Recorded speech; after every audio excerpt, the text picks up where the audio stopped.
All right, folks, I'm showing 7 o'clock, and we're gonna just want to make an announcement or two before we continue. For folks who are tuning in, this is a continued meeting from the Committee of the Whole meeting we were holding this past Monday. We have taken some steps to try and handle some of the Zoom bombing. The city has changed to the Zoom webinar format, so you'll probably notice that we have a different set coming on at this time.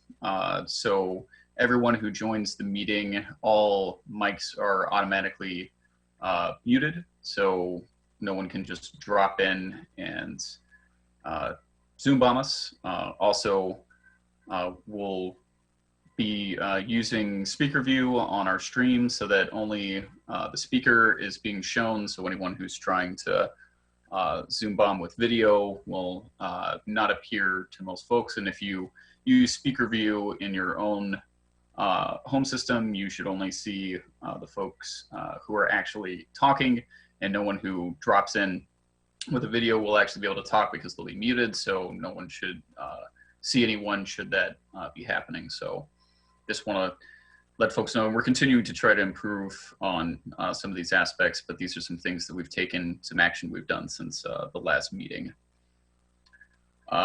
We are going to move on to our next portion of the agenda, but before we do that, I just want to let folks know that because we're still taking minutes from this meeting, any one who wishes to comment can still send to citycouncil@urbanaillinois.us. There were a few emails we've gotten since the continuance of our last meeting and this restart of this one. All of those emails will be entered into the record for this meeting. So without further ado, we were going to continue with a CPRB report. I don't know who was going to lead that off, Diane, if Mikhail was going to do that or where we were going to start. So if you let me know, I'll be happy to take direction on who's going to give that report. Jared, do we need to take roll? Or continuing? Because we're continuing, we do not need to do a roll call, but I was asked to make mention of who was in the room just for the record. And so I have Councilmember Wu, myself, Councilmember Miller, Mayor Diane Marlin, Councilmember Colebrook, Councilmember Brown, Councilmember Roberts, and Councilmember Jacobson, and Deputy Clerk Wendy are all in attendance, and along with a number of co-hosts from staff. Dan, I'm sorry that I didn't hear what you wanted. Who was going to lead off with that? Elizabeth Hannon will, and Vasilia Clark, our staff, who are here to present the report, and then the chair of the Civilian Police Review Board, Mikhail Lubiansky, will join us. Okay. Oh, there he is. Good. Okay. So we were going to have him lead off. He wanted to make a short statement, and then we'll get into the report. Okay. Mikhail, you should be able to unmute yourself if you want to go ahead. Yes, thank you. I'll keep it short. Thank you for the opportunity to address you this evening. These are painful and stressful times for our country and for Urbana, but perhaps the conditions finally exist for meaningful reform of policing practices nationally and locally. Civilian oversight boards can play an important role in identifying the changes in policing practices that would best serve our racially diverse community, as well as in overseeing the implementation of those reforms. The CPRB has not been able to meet these last few months, so I'm not prepared at this time to make any proposals or recommendations. I hope that the next few months will give us opportunity to meet, to continue to gather public input, and to make specific recommendations to this body. In the meantime, because I imagine that most of you were not on this council when the CPRB was created in 2011, and I was not involved in that process at all. But I would like to take the next few minutes to describe just mention the different models of civilian oversight and mention a couple of resources as a way for all of us to orient ourselves to how oversight works. The information that follows comes from a document called Civilian Oversight of Law Enforcement, a review of the strengths and weaknesses of different models. I will send the council and the mayor a copy of this text with the link to this document. It was authored by Angeles, Rosenthal, and Buchner in 2016. As you consider the different models, I want to stress that I agree with the authors of this document who argue that each board is constructed in a unique way to meet the unique specific needs of their community. As such, it is not a matter of quote unquote best practices, but rather one of best fit. So the three primary models are an investigation-focused model in which essentially professional investigators who are not affiliated with the police department are hired by the city to either duplicate the investigative efforts of the police department or to replace those efforts. And this document describes different strengths and weaknesses, but certainly this requires, it's a very high cost process that has the benefit of reducing bias in investigations. And it does tend to increase community trust in the investigation process, but also can lead to disillusionment among the public, the authors say, if the community expectations for change are not met. This is not the nature of our current CPRB. I can't imagine that Urbana has the resources to move toward this particular model. The second model described in the document is the model of the current CPRB. It is called the review-focused model, where the CPRB focuses on reviewing the quality of completed police internal investigations and make recommendations to police executives and city staff.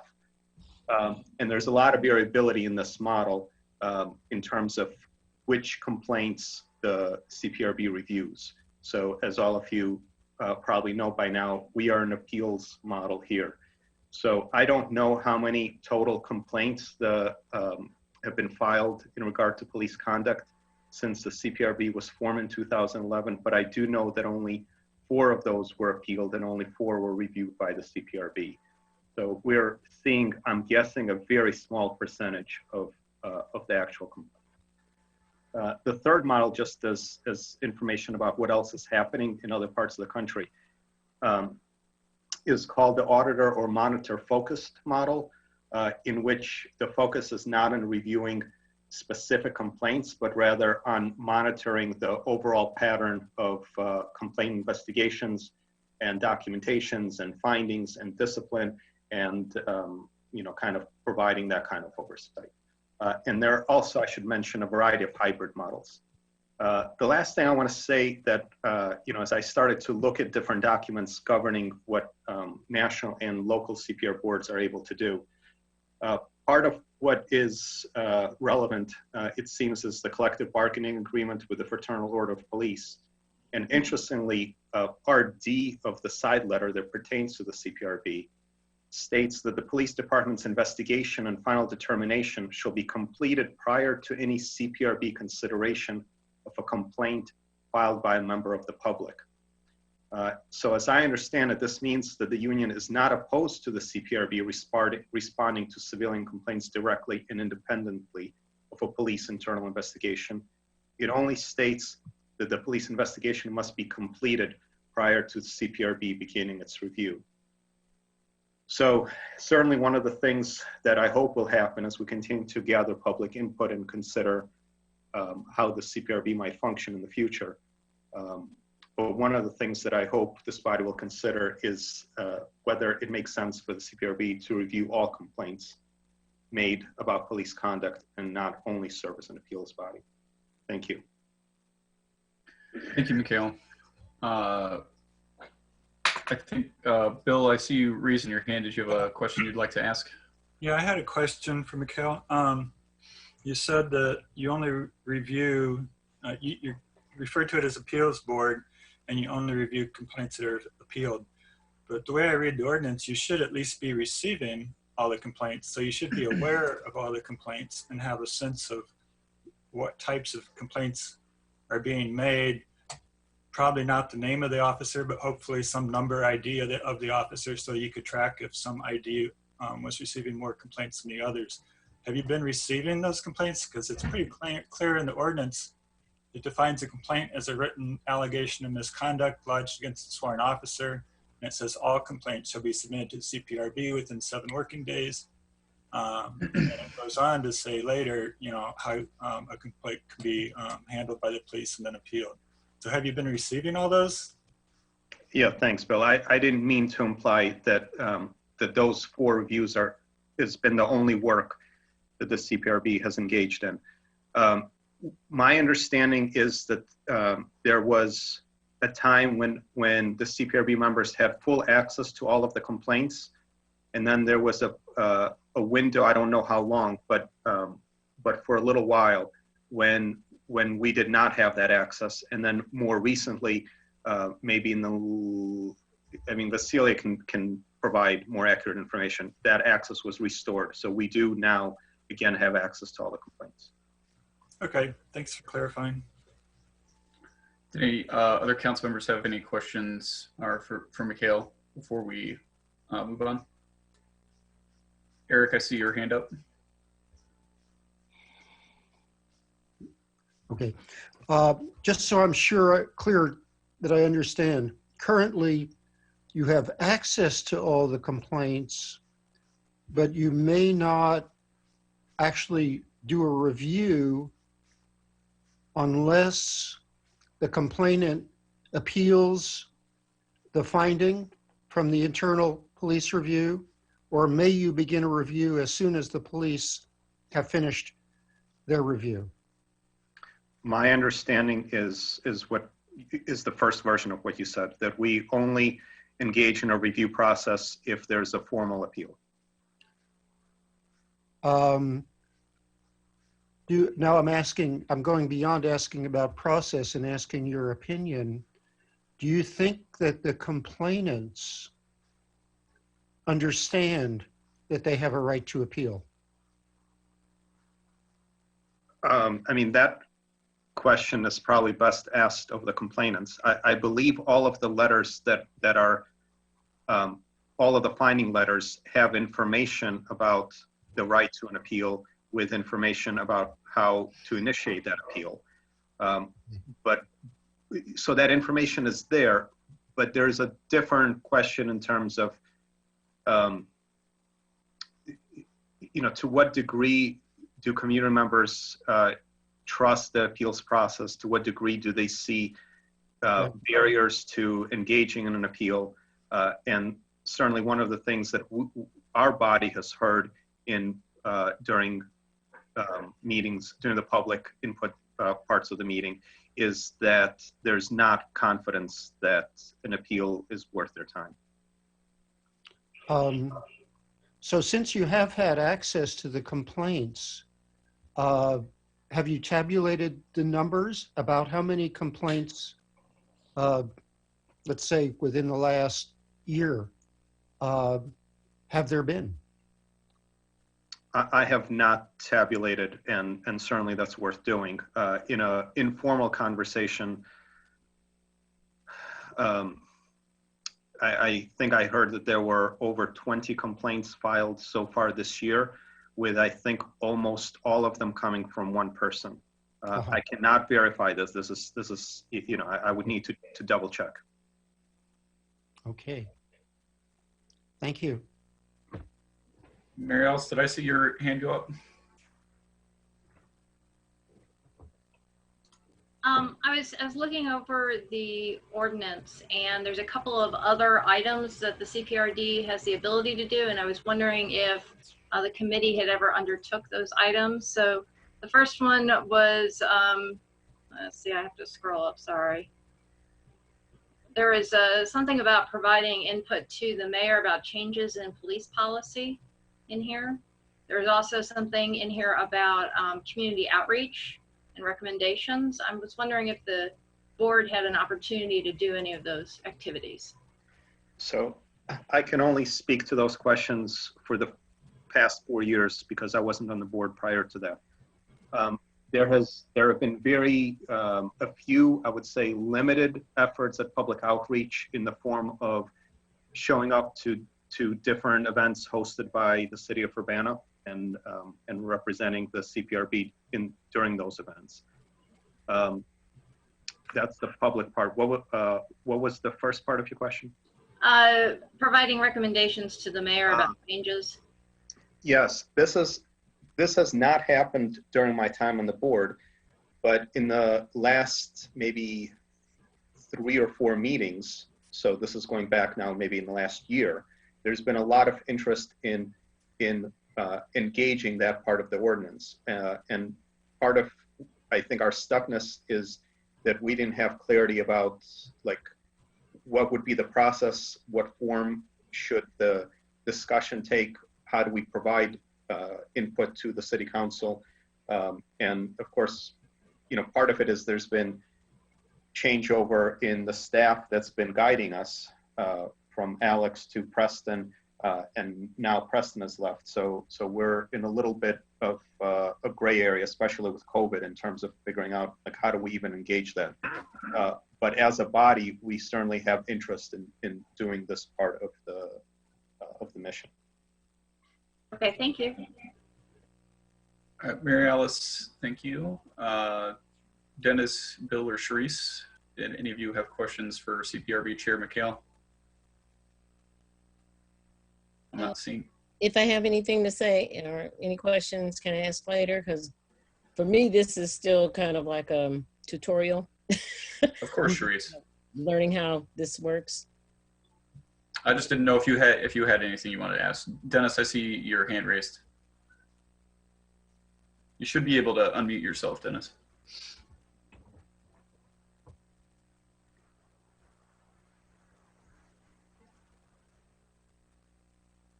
Okay, I think I did it. There you go.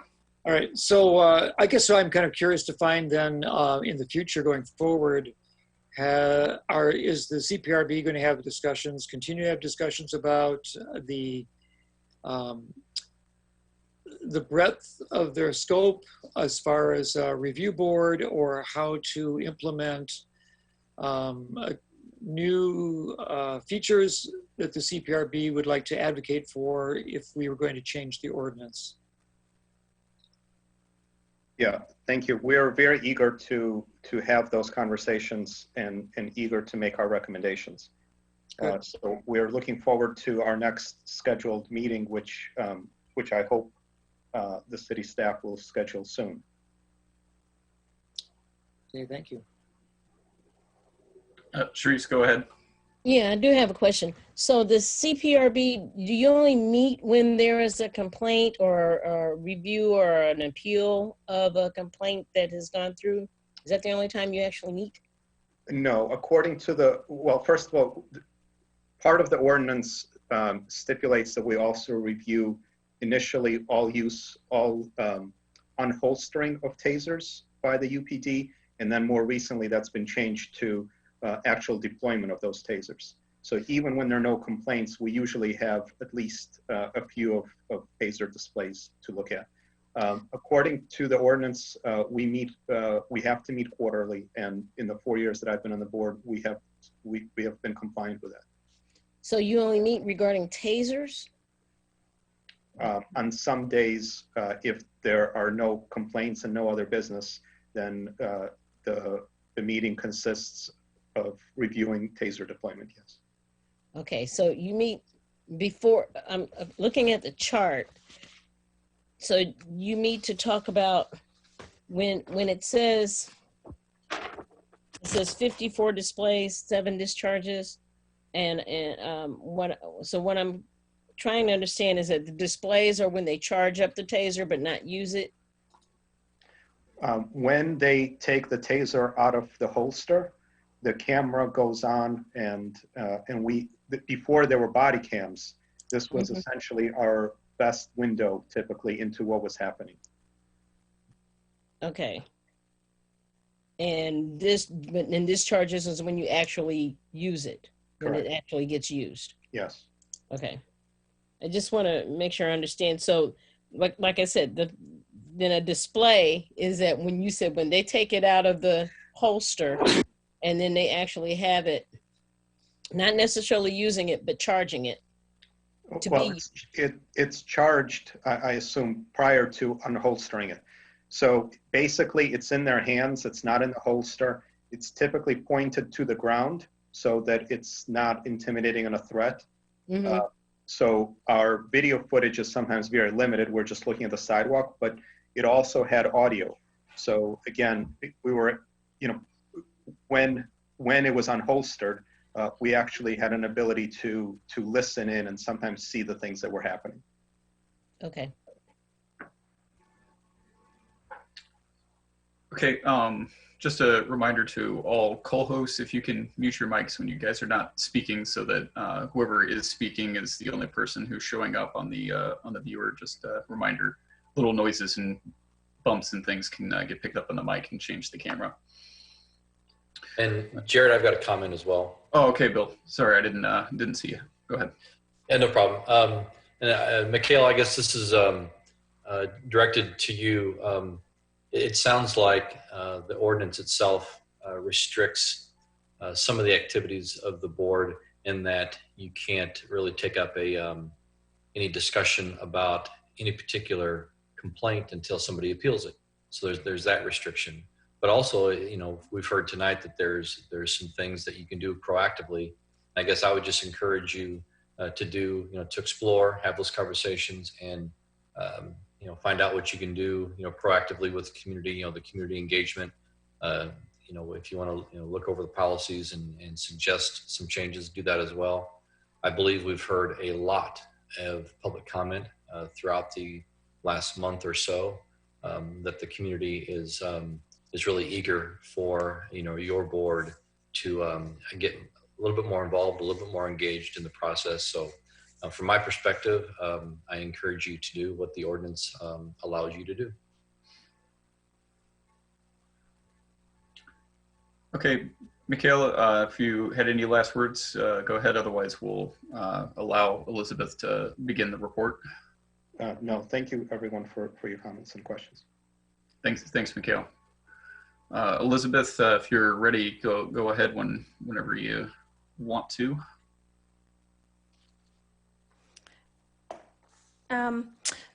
So my report is really focused on reports that are supposed to be provided to the City Council related to the Civilian Police Review Board. And this request came a couple of weeks ago. So I did some research on this. I want to say the bottom line is that we failed to provide reports that were required for a number of years. There's really no excuse for that, so I'm not going to make one. I think that this is a very important part of the City Council's oversight of these activities, just as it is with financial reports. You review those to make sure that we're complying with your direction. So we will work to get that back on track as quickly as possible. I'll run through those reports quickly here. There are basically four required reports that I'm going to talk about. So the first is an annual report from the CPRB to the mayor and council. This was last provided in 2014 for calendar year 2013. I think we are pretty close to having all that data together at a staff level. However, because that report comes from the CPRB needs to review it before we provide that to the City Council. There is also a quarterly report on pending internal investigations, which is a little confusing, but in this context, we understand that to mean we're talking about open police complaints and those related investigations. We could not find any indication that that report has ever been provided, but we will develop a format and begin providing that on a regular basis. The next one is copies of CPRB TASER display reports. And that report is also that report is provided by the Human Relations Officer to the mayor and city council. So the way that has been interpreted is that those reports are only provided if the CPRB took exception to an incidence of taser usage. That has actually not happened to this point. And I provided a chart for you that's attached to the memo at the mayor's request. So there have been since February 2015 through March, there have been a total of 61 total taser incidents in Urbana. 7 of those were discharges. Of those, 3 have been reviewed and 4 are not reviewed because those cases are still pending resolution. There have been 54 displays. 36 have been reviewed, 18 unreviewed, either pending resolution of cases or occurred since the CPRB made a decision not to review every display. So there would have been no reports provided related to that, but in the future, if necessary, there will be. The final one is an evaluation of the review of taser displays. And this was a report that was supposed to be provided just once, 12 months after the effective date of the ordinance, which was in February 2015. When I started digging into this, there were a few people who sort of recalled that maybe an oral report had been made, but we couldn't really find anything on the record. So our deputy police chief has been working on that report along with the subcommittee of CPRB. The CPRB subcommittee will review that at their meeting in July. And then following that, both of those reports will be presented to the city council. So again, I think the intention here is to get this back on track just as quickly as possible. Thank you, Elizabeth.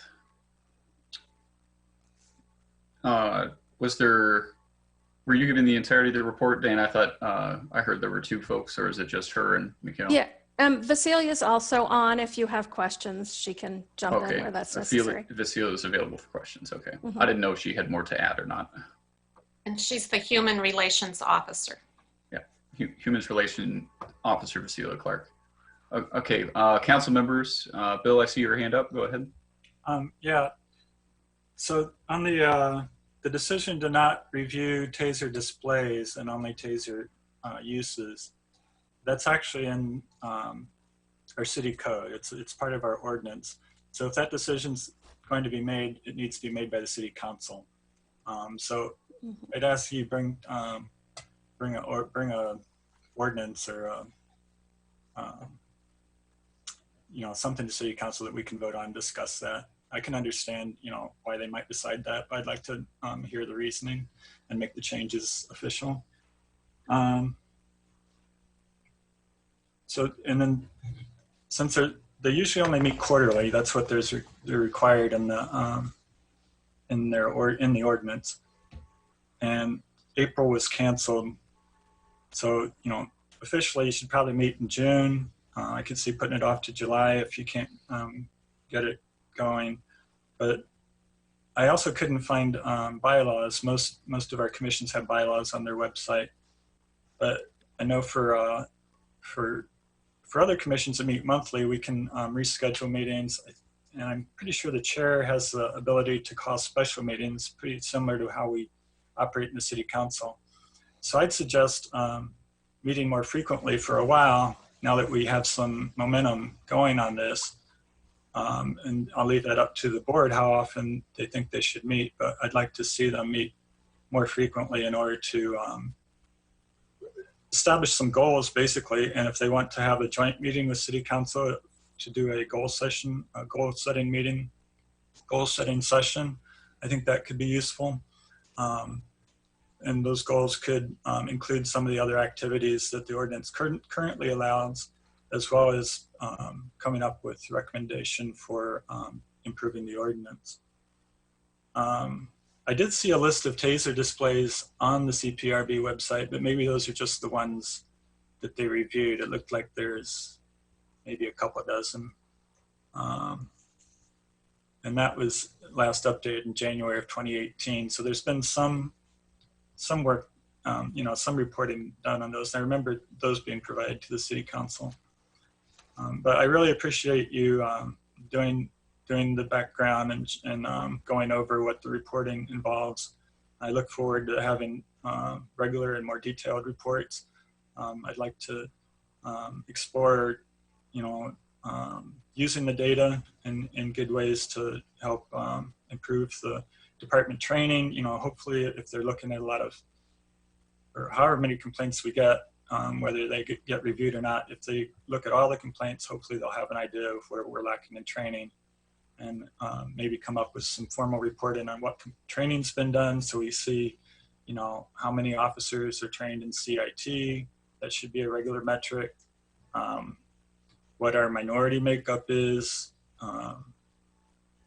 and what other kind of goals that we might want to set.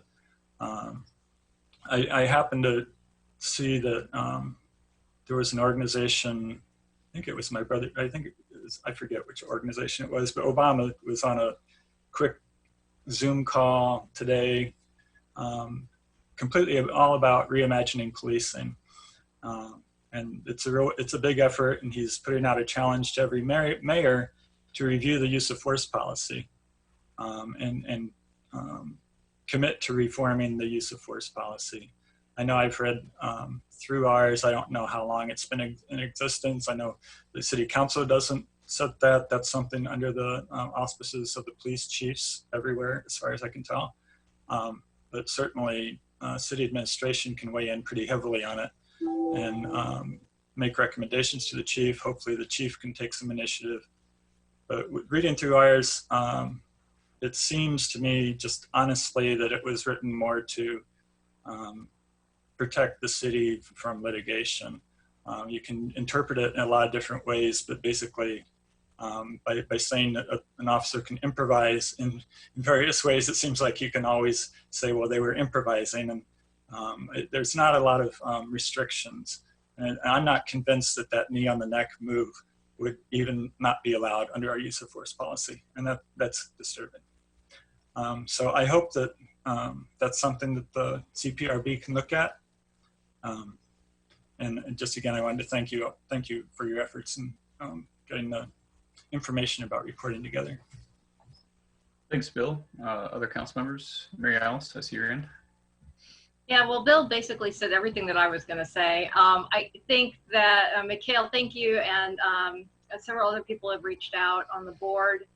It really sounds like you guys are willing to dig in your heels and do the work here. I agree that having only 4 meetings a year, you might not be able to go as fast as probably the public would like. So I strongly encourage you to have some special meetings specifically devoted to different things. And as I said last time, I think that use of force is absolutely one of the top things at the list in terms of reviewing our policy, making suggestions to city council and to the mayor in terms of how we would be able to change that. And then my other question actually is for Elizabeth about, you have this statement in the TASER display reports that you made or whoever wrote this said it would only be provided if the CPRB took exception to an incident of TASER usage. So I was wondering if you could expand on that, why that decision was made. To be honest, I wish I knew, but I don't. That decision was made at some point in the past before I had any involvement with this. So I don't know how to answer that question. So I guess in fairness, I would like to try and go to, the intent of the original ordinance. I think it's better to err on the side of a lot of information than too little information. So we're coming right now from way too little information, and we really need to expand upon that in these reports. And as well, I think it would be a good idea as you develop these draft reports to share that with the city council to see if we have any recommendations in terms of additional data that we would like to see if at all possible. So just trying to get us off on the right foot rather than, the process takes a while, and I understand that, but I also want to be able to push this forward as quickly as we possibly can. So if we can get it close to a really good first start, I think that sending around a draft to city council and the mayor and so forth, I think would really get us off on the right foot for the reporting element here. Yeah, certainly. And I'll say also, even once we settle on a format, just like we have with financial reports, once in a while somebody will make a suggestion, and sometimes we'll just tweak it a bit. So I don't view it as, even once we settle on a format, that it's, you know, done forever. Okay. And then, Mikhail, I'm sorry, I did have one other comment. I think that the ordinance talks about the CPRD working on the forms, so the complaint forms and the appeals forms, and suggesting some different modifications. I think at some of the CPRD board meetings, there was some suggestions in terms of including dates on the form, such as you have a right to appeal by this date. I think that's a really good suggestion. So I also encourage your board to look over those forms to make them as easy to fill out, but also to give you enough information that you have that conversation amongst your board. Yes, thank you. Can I respond really quickly to something Bill said about why the CPRB changed the way that it's reviewing tasers? Go ahead, Mikhail. And so this is partly a statement and partly a question, I think. But my understanding of the ordinance is that it mandated that the CPRB review all displays for a period of 1 year. And so that year has expired. And given that, so our reasoning was that given the time investment by the assistant chief in compiling and redacting video for us, and given that in looking at, I don't have the numbers in front of me, but whatever, 30, 40 displays, we have never had any issue and any reason to be concerned. It seemed to make sense for us to move towards reviewing all deployment and not look at displays. Bill, did you want to add comment to that? No, thanks for clarifying that. I'll double check the ordinance, make sure. Okay. Eric, I saw your hand next, and then Sharice, I see you got your hand up. I got you after Eric. I do think it's reasonable not to have to report in any detail on displays, because nobody ever, to my knowledge, nobody ever got hurt by looking at a taser. But yes, it would be good to have reports of the circumstances on deployment, including those. I mean, if you review deployment, there would be some record of your deliberations. And it really would be good to share that record of your deliberations on the deployment with the council. I remember very, very, very well the process of deciding to adopt that ordinance and of adopting it.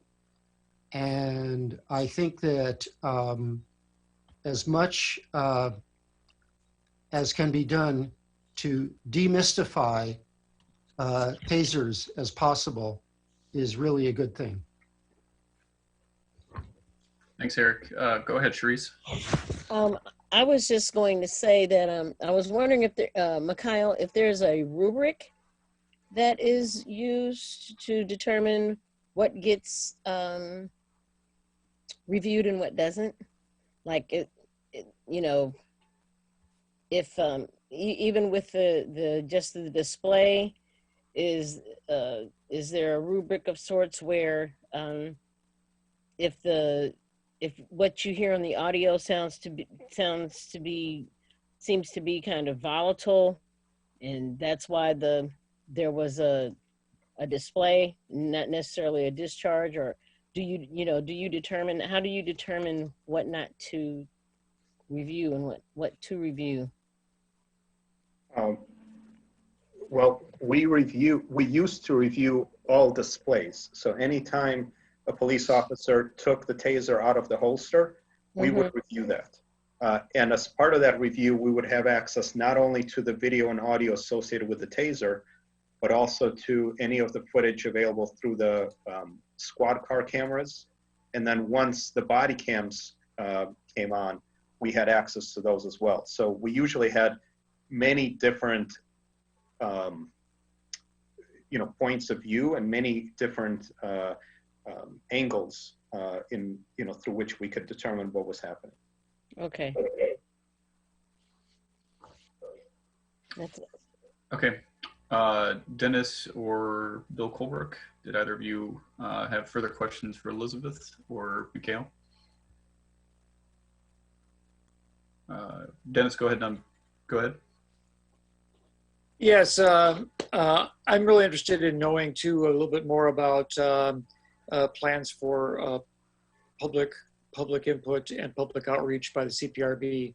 I know that my neighbor Scotty Dossett, who's also been on the CPRB since its initiation, has been a chief proponent for programs to outreach to the public to explain what their program is and how the public can interact with them efficiently, and has felt that there's just been so many internal changes and personnel shifting that it just never have really gotten off the ground to the degree that he expected it would be. And so this is something that I hope that the CPRB will also pick up as far as its responsibilities in the future. Thank you. Thanks, Dennis. Any other council members before I ask Mary Alice to take the chair so I can ask a couple questions, make comment? I'm not seeing any hands up. Mary Alice, would you take the chair for me so I can make a comment and ask a question? Absolutely. The chair recognizes Jared. Thank you, Mary Alice. So one question that I had was about, we've heard a bit about a notary requirement for complaints. Mikhail, are you familiar with what I'm talking about? My understanding is that that requirement, I haven't seen it in the ordinance. Do you know when that came about or why that requirement exists? Can I add something right here? Oh, go ahead, Cecilia. Sure. Okay. The notary is a requirement for the police complaint itself, and the police complaint that requirement existed prior to the CPRB being established, and as a result, as the ordinance was being drafted, the police procedure was just basically put into the ordinance itself. Okay, so that requirement is not in our ordinance. It's a police policy. No. Well, it was a part of police policy prior to the CPRB being created. Sure. No, I understand that. And so it was, is it in the ordinance? Or it's just something? I believe the language is in the ordinance that the complaint has to be notarized. Actually, can I speak to that?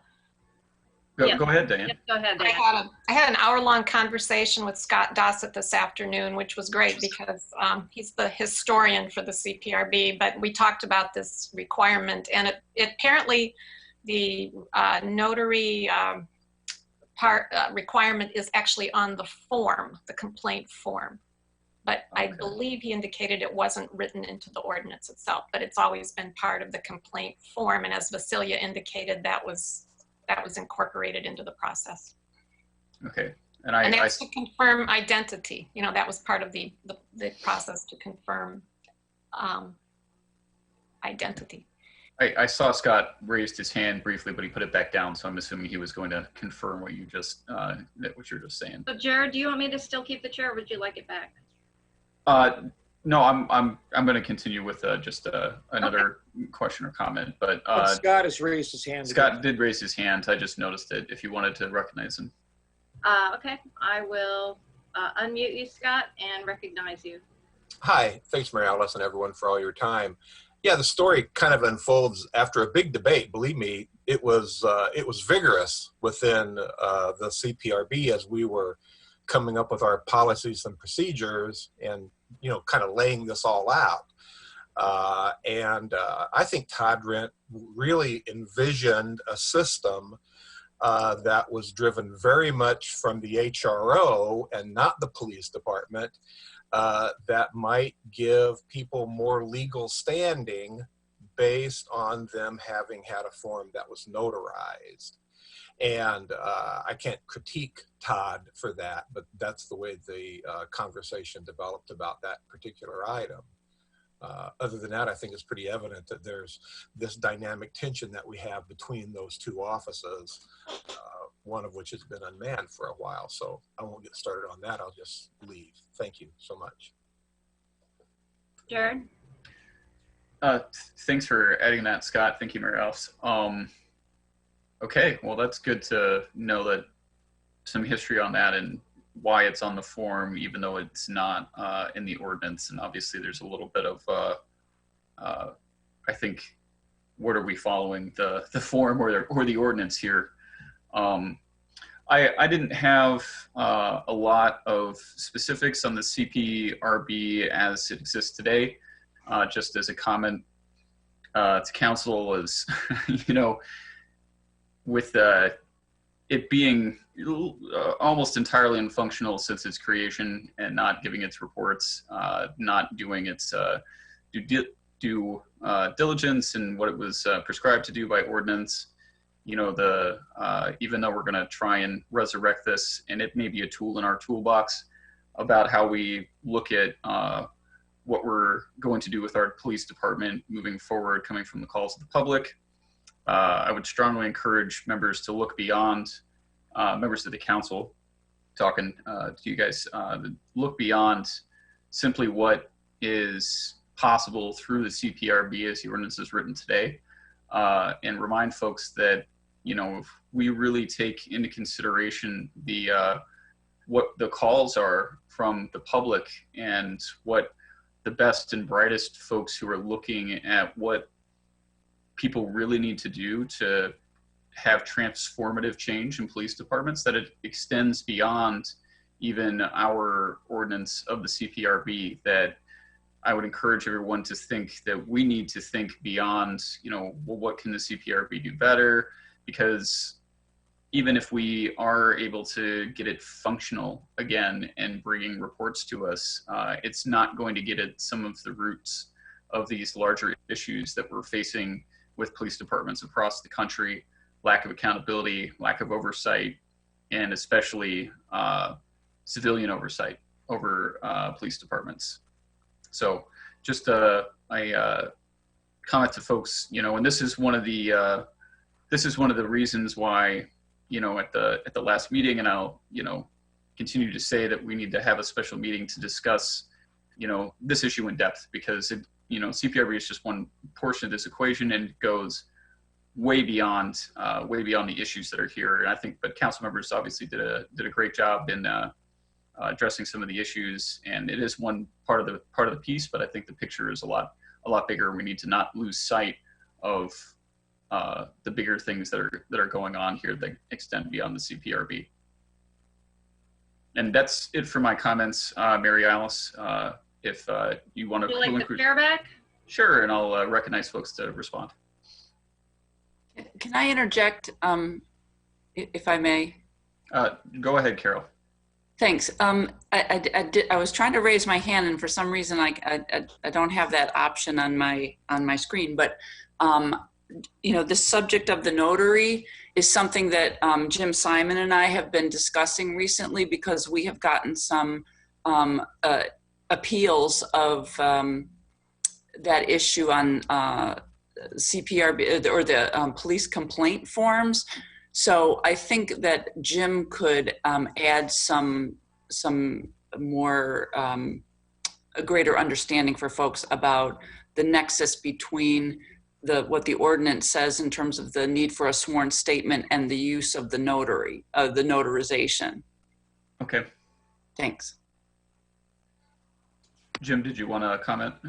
Yes, I can comment. Carol is right. We have been discussing this. The ordinance, as reflected in the form, does require a verification of the complaint, essentially that the person filing the complaint essentially attests that he or she has knowledge of the facts that they're alleging, and personal knowledge of the facts, and that they believe them to be true and correct to the best of their ability. It is, the notary is not the attestation. The notary is simply that the person, the notary, signs his or her notary public area on the form, attesting to the fact that the person who is executing the form is in fact the person, i.e. somebody's not signing somebody else's name. Not too long ago, the Notary Act was amended to in fact require notaries to check identifications to make sure that the person who represents him or herself to be the person signing the form is in fact that person. It is customary that verifications, and it's used all the time in court, verifications include a notary. A typical court verification reads something like this: under penalties as provided in law, pursuant to section 1-109 of the Illinois Code of Civil Procedure, the undersigned certifies that the factual statements set forth in our case, the complaint, to which this verification is appended are true and correct, except as to matters therein stated to be on information and belief. And as such matters, the undersigned certifies as aforesaid that he verily believes the same to be true. Then the individual signs that verification, and the notary places his or her signature, the date when the notarization occurs, and either a seal or a stamp. And it is the notary's obligation to assure that the person signing the form is in fact that person. And that's probably ultimately how whoever drafted the original form, going however far back, my suspicion is it might have been somebody in legal before Kurt, Michelle, or I appeared on the scene, who included a notary on the verification part of the form. So it is customary in court proceedings. You know, a lot of judges require it, if not by statute. Thanks for the background. Bill Colbrick, I had seen your hand before. Bill Brown, I'll call on you right after him. Yeah, thanks for recognizing me. I'm going to also read from the law, and the other council members may not be aware, but there is a law that is titled Illinois Law, Uniform Peace Officers Disciplinary Act. So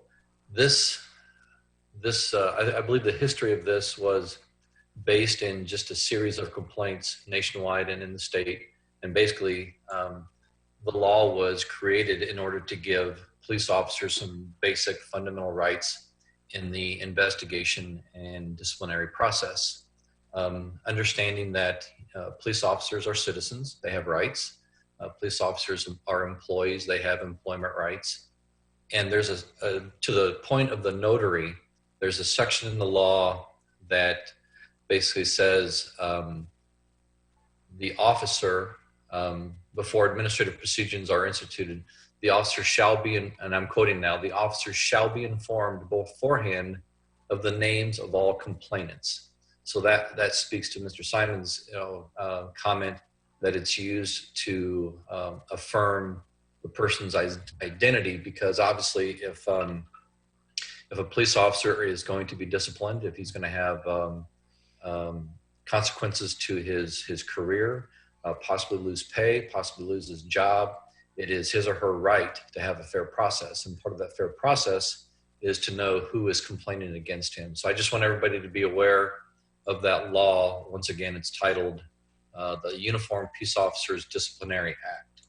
And people like me have to abide by that whenever there is complaints and an investigation that is launched against a sworn police officer. And I haven't had the opportunity to in-depth review the police officers' collective bargaining agreement, but I just want to make note that there's a lot of collective bargaining agreements for police officers in the state of Illinois that also includes some sort of language that guides how a complaint process is done, how investigations are done, and how disciplines are done as well. So between those two bodies, those two documents, I think that we need to be cognizant of those, and I think the public needs to understand that the public just can't say, hey, we want this and let's impose this. The council, well, we can't just have these wishes and wants either. We're actually guided by the constraints and the guidance of the law and other documents like collective bargaining agreements. Thank you. Thanks, Bill. Bill Brown. Yeah, and thanks, Bill, for that. I've had that in my mind, and I know a lot of people weren't aware of that, but that amount of detail was really helpful. But I had one other request for the report. When you bring the report back, in the ordinance, it mentions the Human Relations Office shall develop written standards for orientation and continuing education for all CPRB members, and it's subject to the approval of the mayor and council. And I don't remember seeing those. It would have been before I was on the council, but if those exist and you could provide those, that would be good. They should probably, and it may be something too that you need to rework because you'll have a new member coming up. So whatever you decide, or whatever the CPRB in conjunction with other people decide, I'd like to see that brought to. Thanks. Thanks, Brown. Dennis, I see your hand. Go ahead. Yeah, thank you. Considering the forms, we're talking a little bit about the forms. I'd just like to input in. I've heard from, I guess, the public in general that they would like to see it easier to be filing forms, or make the process of filing a form for complaint easier to understand. And so when we have a form and we're using oaths, and we're using words like "I verily attest to the facts that I'm stating are true," I would wonder, isn't it possible to phrase the form in a more normal civil language, or do we have to use the approved lingo of the jurisprudence system just for our own CPRB activities? I think it sets up a barrier for people who feel like they don't know what they're signing exactly and what the implications are in the long term for them. I think they should be taken as seriously, but I think that speaking in plain language for the CPRB format is going to be an assistance to the public in general. Thanks, Dennis. Eric, I see your hand. Go ahead. There's still a point of fact that I'm not sure I understand. I understand the rationale for notarizing the signature on the original complaint. I mean, the other aspect of that hasn't been mentioned is I would hate to have somebody else file a complaint and sign my name to it and not have the identity verified. But that being said, I still don't know whether the appeal must be notarized. I see far less reason for requiring a notary on the appeal, because we absolutely know where the complaint began. Thanks, Eric. Mikhail, Elizabeth, or Jim, do you guys want to comment on notarization of appeals? Go ahead, Mikhail. I actually don't know. Maybe Scott does. I was going to ask so one of the communications that I received in the last few minutes is that Champaign does not require a notary for a complaint. And so I'm wondering if anyone knows if that's true, and if so, how do they manage the legal issues that were just described to us? Jim, do you have any insight into that, or Elizabeth? I have no insight as to how Champaign operates with their CPRB. I will tell you, I've not had that much exposure to our CPRB, but having, getting back to Dennis's comment about prudence in terms of forms, when we file appeals in the Seventh Circuit and in our case down here, the Fourth Circuit State Court, and in the United States Supreme Court and the Illinois Supreme Court, those briefs and statements, there's some attestation. It's more in terms of form rather than substance, because obviously it's mostly argument. So at least there's some kind of, history to it. But as Dennis indicated, that's up to you all. It's a policy decision whether to follow that, and it would be a CPRB decision in terms of language. Going back to Dennis's question, I would see no problem in using more of a layman's language for the verification rather than a more legalese and all. Okay. Again, it has to be worded still carefully to make sure it does what it's supposed to do. Yeah. Scott, you might have a comment on that. I see your hand raised. I'll go ahead and recognize you. Yeah, thank you. The ordinance does not have any kind of detail whatsoever in terms of how the appeal process is actually elicited or managed. At this point in time, we've had the original complaint, which should be housed in HRO.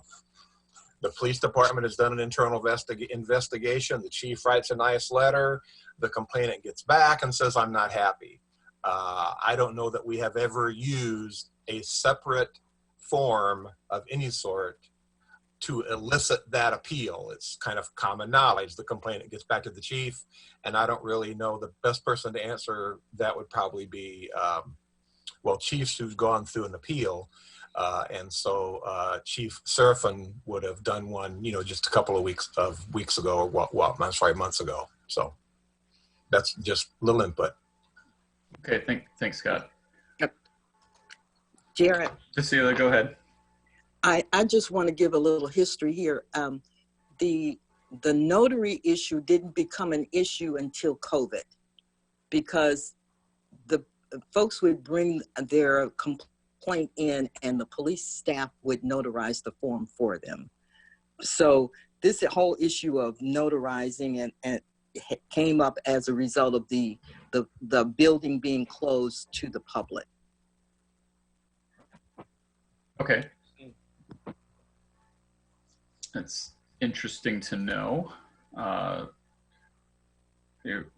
Further council comments?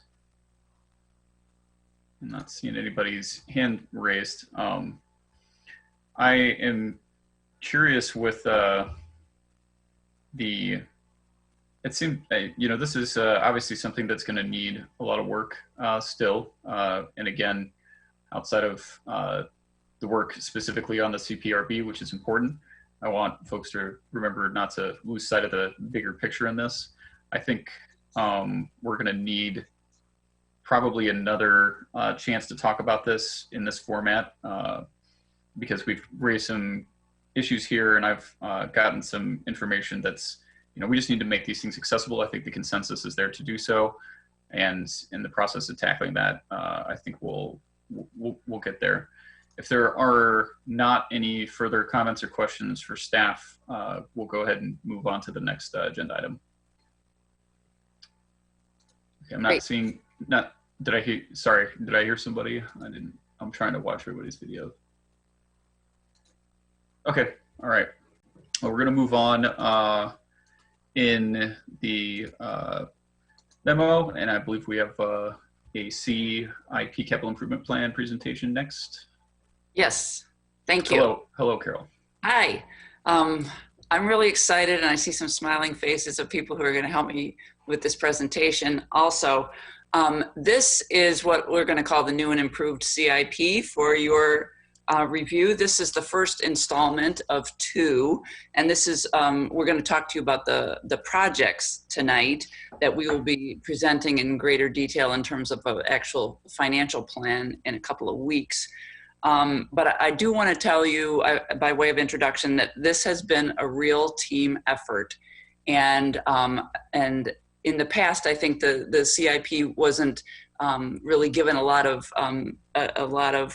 didn't provide a lot of opportunity for input from different staff members. And so this year, the whole effort has been led by Will Kolchowski in my office.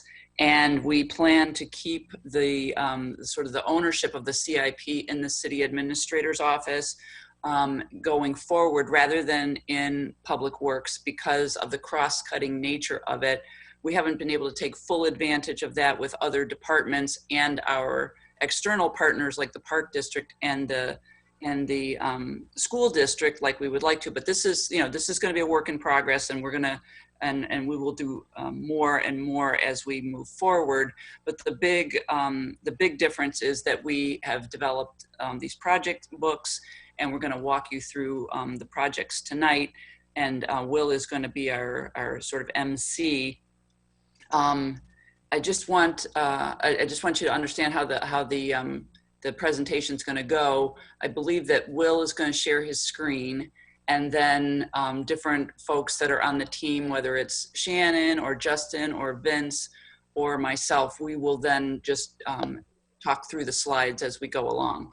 So I'm going to turn it over now to Will. Thanks, Gail. So should be sharing now. I don't know what you guys can see. I'm seeing a loading. Okay. A Yeah, that's what I'm loading seeing too. screen So, on mine. okay. There it is. All right. So as Carol was saying, this is the first of two CIP presentations, and this one we're going to kind of focus on projects, which is the kind of what we're going to do. William, before you get in, sorry to interrupt, can you just tell us a little bit about who you are and your involvement in the project? Yeah, so I'm a management analyst for the city of Urbana. I work for Carol. So my involvement is kind of, I guess, moving the project along. I'm not an engineer by any means. So for the, if you have technical questions about the projects, I'm not your guy, but if you have some questions about the process, and I can probably answer those. And we'll get, Justin, Shannon, and Vince are going to, they're going to present on a lot of the details on a lot of the projects a little bit later on. Thanks, William. Thanks. So this is the first of two. We're going to talk about I'll talk about some of the changes and kind of the process and the presentation of the CIP compared to last year and previous years. And then we'll kind of go into a lot of detail about the projects. And there's a lot of information out there, and it's a long meeting, so we'll try to be as concise as possible without kind of selling you guys short. And then in the later meeting on the 15th, we'll kind of talk about kind of how this all gets implemented from a timing and funding perspective. So I know I said I wasn't going to talk about numbers, but I have just kind of one slide to begin with numbers. Just two quick points I want to make. The first is kind of what is the CIP? What are our capital assets that we're trying to build and maintain? Most of it's streets, but there's also a significant amount that's sewers, streetlights, sidewalks, and public facilities. And the kind of the numbers I have on the right of the screen there. So you'll see this more next year, but for fiscal year 21, we're proposing to spend $6.5 million. So the whole pie together is about 1.3 billion. So it's about a little less than 0.5%. So it would take 200 years to kind of spend all that. But infrastructure doesn't have a 200-year shelf life. So kind of when you think about, why are we kind of changing it?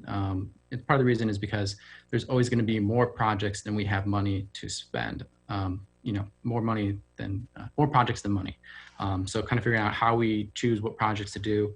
Part of the reason why we made some of the changes is to try to make that a little bit more clear.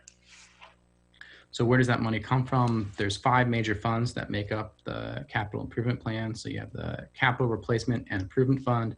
You'll sometimes see the shorthand as a CR&I fund. You have your motor fuel tax funds and your different sewer funds. The thing to note about the funds though is, your motor fuel tax funds and your sewer funds, you have restrictions on those monies. The sewer's got to pay for their respective sewer improvements. The motor fuel taxes pay for transportation related improvements. So the capital replacement and improvement fund is kind of the only one that has a lot of flexibility in which you can spend it on. And that's kind of important when you think about facilities funding. That's really where that comes from. And that's funded by general fund transfers from the city. So kind of, talking about, we made some changes. So what is the change? If you're going to sum it up in one slide, the change is that we changed the organization and kind of the process of the CIP to be a fund-based plan to a project-based plan. And the reason why we did this is it's really just for legibility and understandability from your average consumer. When you do it from a fund perspective, you start with those particular funds, the restrictions, you figure out what projects you want to do with that. And then you kind of have it for each fund, and then you kind of get this big report. And so somebody who's not familiar with it, who's not an engineer like myself or just a regular citizen, trying to figure out what the city's doing and why are we doing it, it's not immediately clear. There was a lot of rationale and decision making in the past, but it's not always clear in the CIP what that was. So that's what we try to do this year. And this isn't a one-off thing. This is a process. Carol kind of mentioned kind of the inclusion of other departments and outside agencies, and kind of being more robust. How that that was a casualty of COVID this year, just in terms of timing and staff time when that all hit. So this is an ongoing process. It's by no means a one and done thing. So kind of talking about the planning process, how do we create the CIP this year? Well, the first thing we did is we reviewed all of the previous projects that were in the CIP, and then based off of input from the operations staff, engineering staff, and the different master plans we have and public input in the past, we kind of came up with a new list. And this is, we got a lot of input from the operations staff, and they're really crucial in this kind of phase of the project because they're out there every day fixing potholes, and they kind of get a real intimate idea of where the issues are. So from generated projects, you kind of start to prioritize them. And we took a holistic approach to this. There's not a formal scoring metric that shoots out a number and then you rank it solely on that number. The facilities plan has a lot of information, and then for the transportation projects, we looked at a lot of different things: traffic count, street classification, bus routes, the age and material, the length, the project cost. So we looked at a lot of different factors for each potential project and try to kind of prioritize them that way. And the way we kind of did it this year is we put them into buckets. And then it ended up working because when we looked at the financial projections that our awesome finance staff, especially Don Ho, what they kick out, we had just enough money, more or less, in the next 5 years to kind of do our priority one projects. And so we put that all in a plan. And then even though only fiscal year 21 gets incorporated in the budget, you still want to make sure all your fund balances, and you want to make sure the plan is realistic, where nothing changed, which that never happens, but you can implement it as we present it today. So that's kind of changing the process. There's some significant changes as well, kind of from a substantive standpoint as well. The first is COVID-19. I don't think we need to talk too much about this, but motor fuel taxes especially are impacted this year. And that's something we haven't quite seen. We haven't seen the revenues yet, so we don't even know quite exactly what it will be. I mean, we have a forecast, but it could change. There could be a second wave. There's lots of things that could change. So this will be something that we're continuing to look at. Another change that we've done from previous years, this is especially true for the when we reviewed the maintenance line items, is in the past, and we've been working towards this the past couple of years, is the practice was kind of carry over balances. So an example of this is kind of for the pavement maintenance planning services. Every year there'd be $50,000 budgeted, but we never spend that except for every few years once you banked up $200,000 or so, and then you would do a planning study for pavement condition. And so instead of doing that this year, we try to do each maintenance line item be what we think we're going to spend, and then for the planning services, I think it's fiscal year 23 or 24, we propose $200,000 that year and zero for the rest. We have some new transportation projects that you all have never seen before, but we'll talk about that later, so I won't talk about it now. And then something we did strategically this year is we try to focus on planning and engineering for the fiscal year 21, as opposed to physical construction. There's a couple reasons behind that. A lot of it really It's COVID related. There's a lot of uncertainty, but there's also a lot of grant opportunities. There's always talk about stimulus programs. A couple of weeks ago, the state of Illinois, as part of the Rebuild Illinois, they did a special fast track grant for the kind of in response to this. But a lot of those have to have shovel ready projects. So the goal this year is to make as many projects eligible for grants and shovel ready, because as you remember from the first slide, there's more projects than we have money for, in the grand scheme of things. So I mean, we want to be strategic in trying to get grants from outside agencies, from the state and from the feds. This year, the CIP incorporates facility projects. So last year we did or the past 2 years we've done the facility master plan.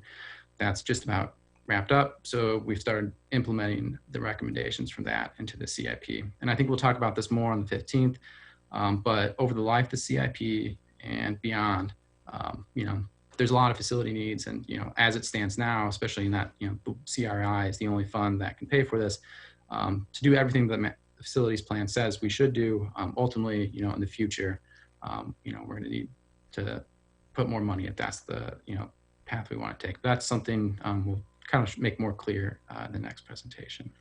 And then the other kind of big change is, we organized it by projects. So we created the project books. So what is the project books? It's basically just, where are they, what are they, and why are we doing them? You got a couple different fields, and there's a lot more than just on these sheets, but we try to make, this one pager with, standard fields to make it really legible to kind of go through and understand what every project is. So with that in mind, I'd like to go, we're moving on to our transportation projects. Okay, I'm in charge of segues. So the segue for transportation is to say that Shannon is going to take the lead, and I'm going to interject on one project, and Justin is going to interject on another project. But tonight we're only presenting those projects that we are currently proposing for funding in the next 5 years. But in the project books that we sent you, I wanted you to see what we had considered overall in terms of the prioritization, so what we rejected as well as what we are proposing for funding. So with that, Shannon, take it away. Hi, I'll give a little introduction that Jared had asked for. I'm Shannon Brandick. I'm one of the engineers with the city. My primary focus has been in transportation. I've been in transportation and for quite a long time, even with the U of I. So I will start the slides from here. So, or can I move these, Will, or is it you? I think it's me right now. Okay. Yeah, there we go. So I'm going to start off with, we hired AppTech. This was actually when Sean Weiler was still here, to do an entire pavement assessment of the whole city. They drove their van around, radared, lasered, took pictures of the entire road network for the city of Urbana. Over the past several months, they've been putting together models, pavement condition assessments.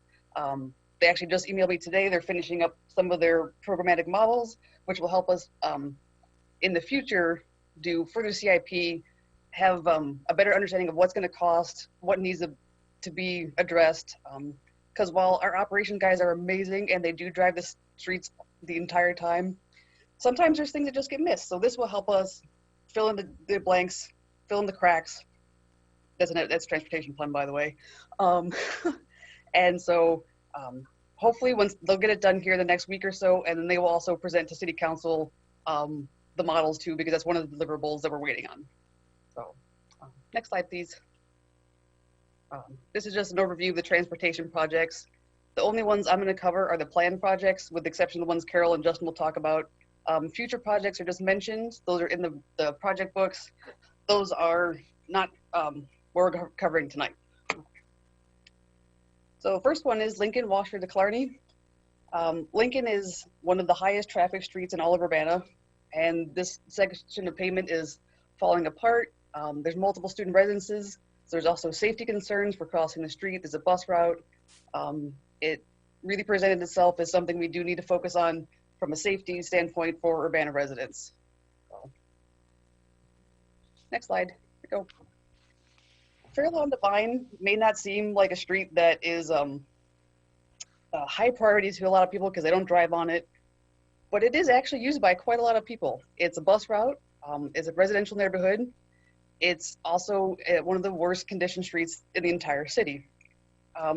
In the past, it was floated, could we flip-flop parking to other side to maybe stretch out the life of the pavement? And yes, that would definitely have worked 5 years ago. We are no longer at that point, and this road is just going to continue to fail, and it is also a high priority. This one, I believe, is Justin. Yeah, so the Florida Avenue corridor here, this project will include the study of Florida Avenue from Lincoln to Vine. That includes the intersection of Race and Florida, which is on the CUATS list of intersections with safety concerns that we mentioned, or that was brought up last week. So, and we'll see that with another project here in a couple slides, I think, some more of those intersections all on that list. So the first step here will be a corridor study. We've engaged the Regional Planning Commission, who's applied for a grant that we should be hearing back about soon, I think in the month of June. So they would perform a corridor study to provide some options and recommendations for the safety improvements that will be required. And then also we're going to look at some pedestrian infrastructure improvements that could be done as part of this project. So once we know what the configuration of the corridor would look like, we would move forward with design and shoot for construction in 3 to 4 years. This project will make use of federal funding through the Highway Safety Improvements Program, and then probably a combination of local and state MFT funds and possibly ITEP grant funding for the pedestrian improvements.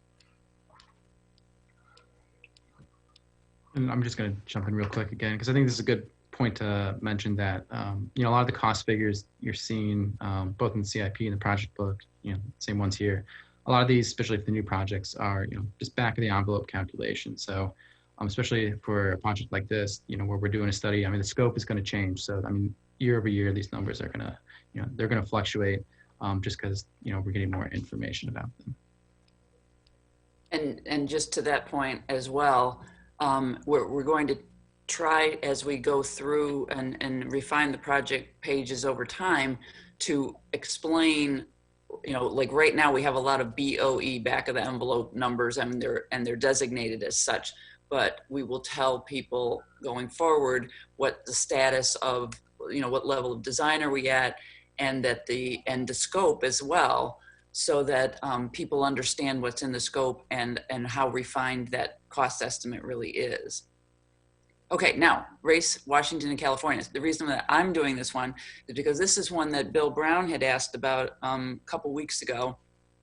And I mentioned that the scope of it was, you know, we were still having conversations about the sidewalks and the trees. And so, well, the sidewalks and whether that was included in the scope of the project. So this was one that we were actually trying to pursue the fast track grant, which seems to be closed at the moment, even though it was supposed to be middle of the month. But I think it's oversubscribed. But we're going to go for funding on this. But as Will had mentioned, that we're trying to work towards projects that are shovel ready. The fact of the matter is that it's not shovel ready except as it relates to the actual pavement itself, because if we do curb and gutter work or if we do sidewalk work, then the trees are going to be implicated in the project, and that's a lot to sort out. And we know that that's not going to be sorted out in, you know, in a matter of a couple of weeks or even a couple of months. So this is one, and I'm not suggesting that we need to talk about it tonight, but, you know, people had talked when we were discussing MCOR about a different kind of process to work through the infrastructure changes that are going to lead to, you know, potentially lead to the need to remove trees. But what I can tell you, and I'm not an engineer, and you don't need to be an engineer to understand this, you can't you cannot replace the sidewalks in this stretch and save all the trees. They're just too much conflict. The sidewalks are too narrow as it is, and the trees have encroached onto the sidewalk. And so we really are, I mean, I would welcome the advice of the council about how to reconcile these competing interests. But in the meantime, we're pursuing grant funds to resurface the road only. And to do ADA ramps too at the sidewalks. Thank you for reminding me about that part. I left that out and I shouldn't have. Because we can do that part without impacting the trees, fortunately. Yes. All right. Savannah Green is mine next. I'm gonna give a little bit of history on this one just because it's something that's not on a lot of people's radar. Savannah Green, when it was built, was not necessarily built up to even of the time standard construction practices. There was things that were done that are questionable looking back on it. It's hard to say, was that poor observation? Was that poor reporting? Was that whoever built it trying to get things past the city? I can only speculate. All I can say is right now, all of Savannah Green is in such a bad state that some of the alleys between the houses are almost gravel roads. They're so rubbleized. So not only does having roads in that bad of a condition suck to drive on, it also impacts anything under it, like the sewers, utilities. So Savannah Green has actually popped up as a very high priority. Unfortunately, the entire subdivision itself is expensive to do, so we focused on Smith first, which is the main route through there, also a bus route. As you can tell, bus routes played very heavily into a lot of our decisions. And so we do Smith in the alleys with this project to try and get as much as we could done with this allotment of money, and then hopefully get back to the rest of the subdivision in the future. Can I ask a question about Smith? Sure. I can't tell who's talking, so. This is Bill Colebrook.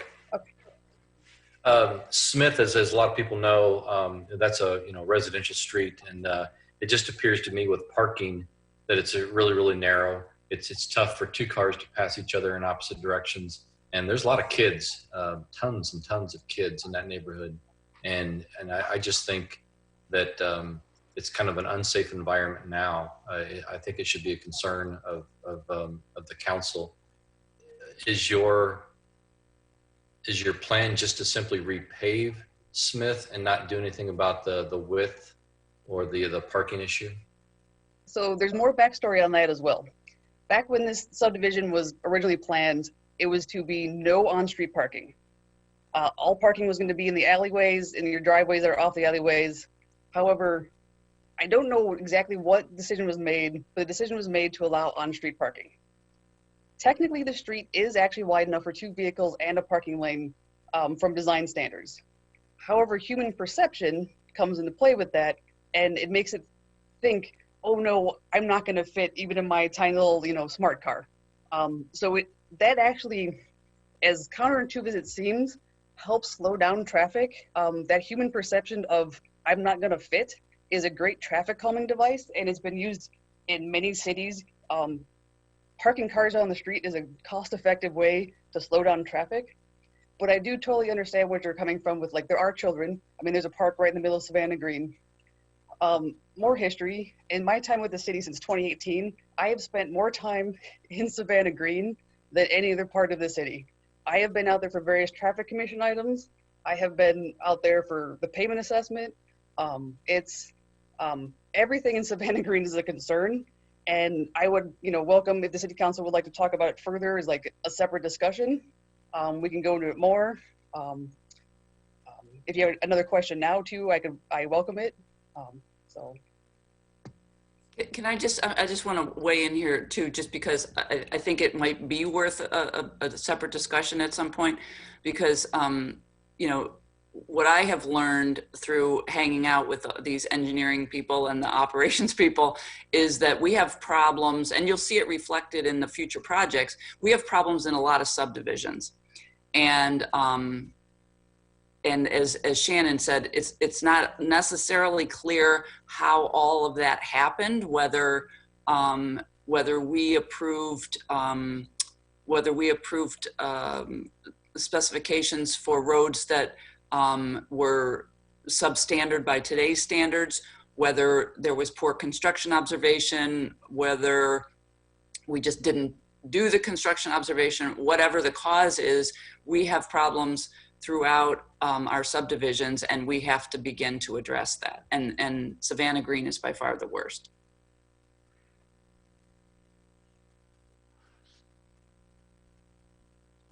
So I'll move on to Lincoln, to Oregon, to Florida. This is another study.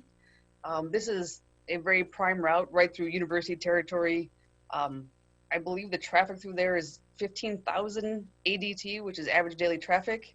That is just the cars and the vehicles. That doesn't include the pedestrians, the bicyclists, anyone using the road. So and there's been, unfortunately, in the past, fatal accidents, which have led to some safety improvements. I mean, we have that brand new flashing pedestrian sign that turns on for like 12 hours a day.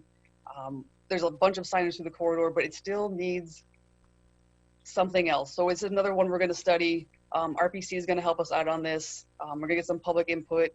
So hopefully this is more of a project that guides what we'll do in the future, as opposed to something you'll see a concrete example of, like, we built this right now. So next. Windsor and Race, this is another one you'll get a little bit of backstory on. So Windsor and Race was repaved about 12, 15 years ago, and it has reached the end of its life. For a resurfacing to last 12 to 15 years, that's actually really good.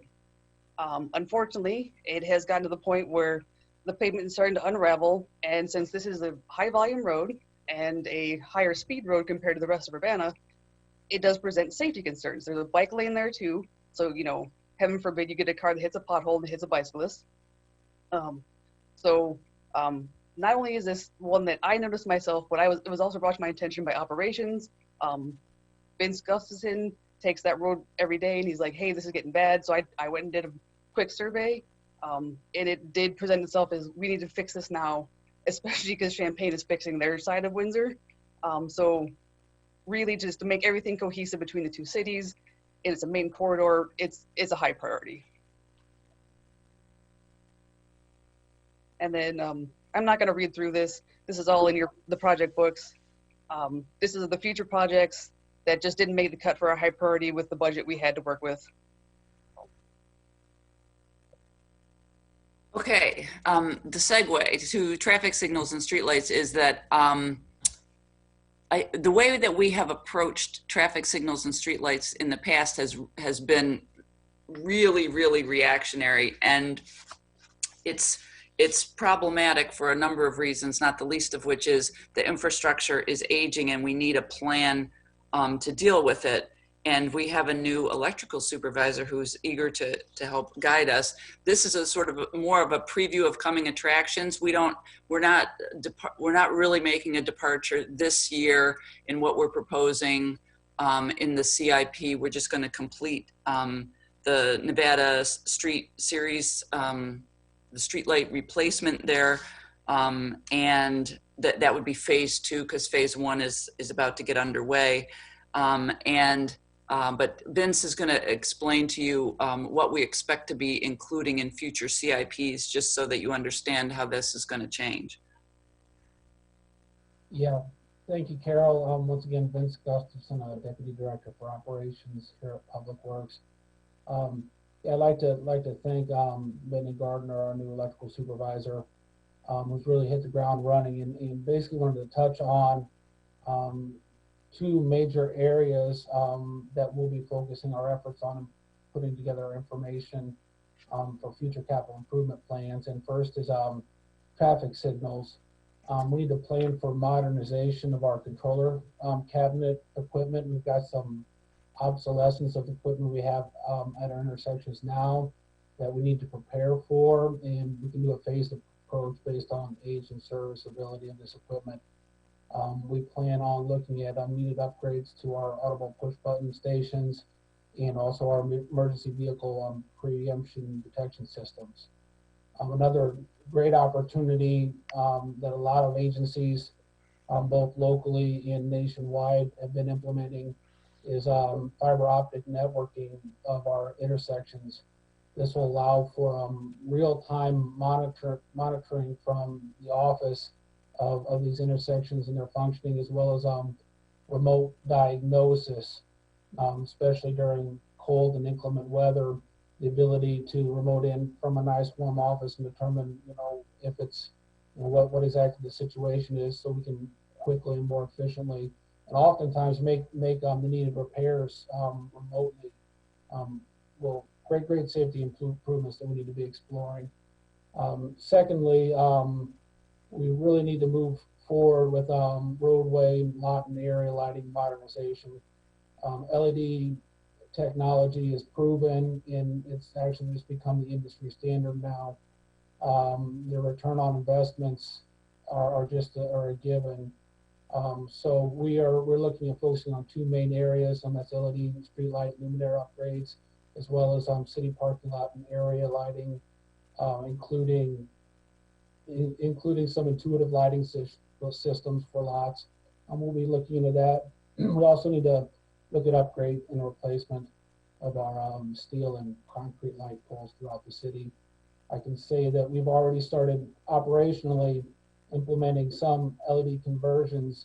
The new lamps, in comparison with the incandescents, the light distribution, the outputs, and the color temperatures are almost indistinguishable from the incandescents. So there are certain areas that we've already started that, just making those transitions now, but we need to take a much larger perspective and a much larger look at getting this done sooner rather than later, because obviously there's a great potential for energy savings as well with this. So before I throw it to Justin for the sewer discussion, Vince, I'm just going to ask you to make sure there's nothing blocking your microphone, because you were a little muffled when you were doing that presentation. And I know you're going to talk about facilities in a minute. I want to make sure you're as clear as possible. I'll try and speak as clear as I can, but this is nothing obvious here. Okay, thank you. Okay, we didn't do a breakdown of specific projects for and do project pages for the sanitary and storm sewers. That's something that we anticipate being able to do a little bit better next year, and in particular after we have the stormwater master plan completed. But Justin's going to walk us through the main categories that we're going to be showing you funding for in a couple of weeks. All right, thanks, Carol. Yeah, I'm Justin Swinford, civil engineer for the city of Urbana. We'll start with storm sewers and an update on the stormwater master plan. We kicked off the stormwater master plan last year with Murphy and Tilly. Justin, you're really breaking up. Uh-oh.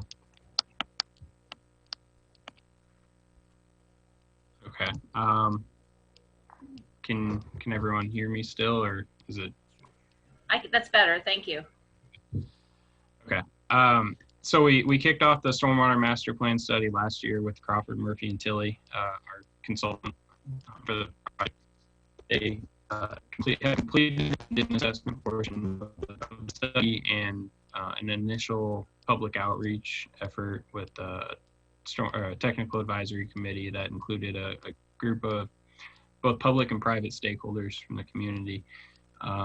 I guess to back up a little bit, the master plan as a whole is really taking an asset management approach towards our stormwater infrastructure, so that we can get a good idea of what all infrastructure we have out there and what it's going to take to maintain that, continue to operate it in a way to provide a good level of service to the city and the residents. Excuse me. So we have that condition assessment, so we kind of know what's out there. The next steps are going to be to figure out what are the costs of continuing to maintain and operate that stormwater infrastructure, and then what do our community stakeholders want to see as far as the stormwater utility fee and how we use that, how that might change, and how we can also promote things like green infrastructure and best management practices to improve sustainability in the city. So the next steps will include another public outreach effort with the technical advisory committee, and then determining what those options and recommendations will be for the future use of the stormwater utility fee. That master plan has already kind of informed some of our other annual or biannual maintenance projects, including the stormwater cleaning and televising project. This is a project where in the past we've kind of gone section by section, doing more just areas throughout the city. And in the future, we're going to, again, kind of take after that asset management approach and look at more of the critical infrastructure. So those are some of the larger diameter storm sewers and the things that have a much larger consequence of failure than some of the smaller pipes that we've looked at in the past. So that will then inform the other two projects listed there, the sewer lining project and storm sewer repairs. Right now, we're very reactive on sewer repairs for both storm and sanitary sewers. The difference with the two systems is that we have a lot of storm sewer repairs that we know we need to make, and not so much on the sanitary sewer side. So we want to be able to determine a better plan for that in the future. And like Carol said, you know, in future years, instead of just having a reactive project for those repairs, we'll move towards actually identifying some repairs to make as part of a specific project or our sewer repair project. And then we'll move on to sanitary sewers. Similarly, we're taking a look at our sanitary sewer infrastructure. This is more of an internal study though, and through an intergovernmental agreement with the City of Champaign and the Urbana and Champaign Sanitary District, we're working towards building a sewer model that will then become the basis of studying other areas within the city and what improvements we can make to target inflow and infiltration, which would reduce wet weather surcharging, which ultimately for residents means no wet weather backups when it rains. I'm getting a noise because now can you still hear me? Barely. You were quite a bit there, Justin. Just give it a minute, see if your signal comes back.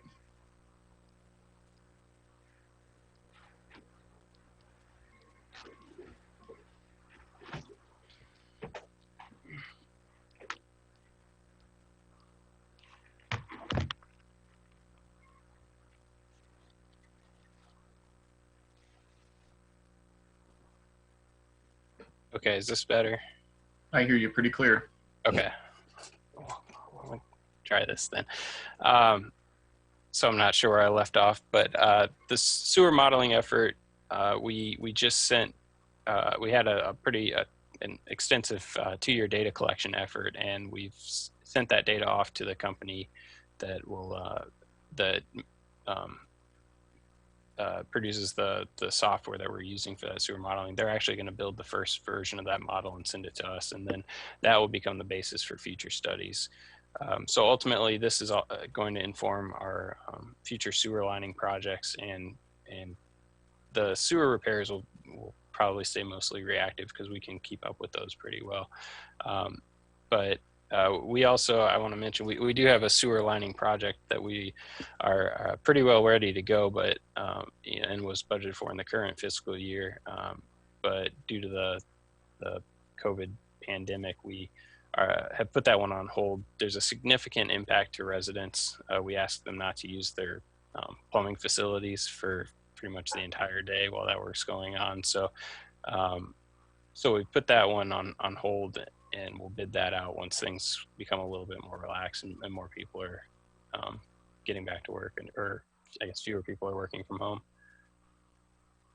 Looks like the screen share stopped.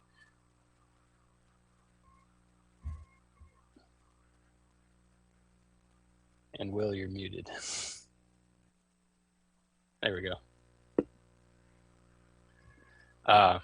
And that was just about it. Anyway, we also, there are a couple areas where we're going to look at private to public sanitary sewer conversions. These are areas where there's currently a shared private sewer, and that, you know, there are areas where several houses are on a shared sewer line, and without a city-owned sanitary sewer main within the right-of-way.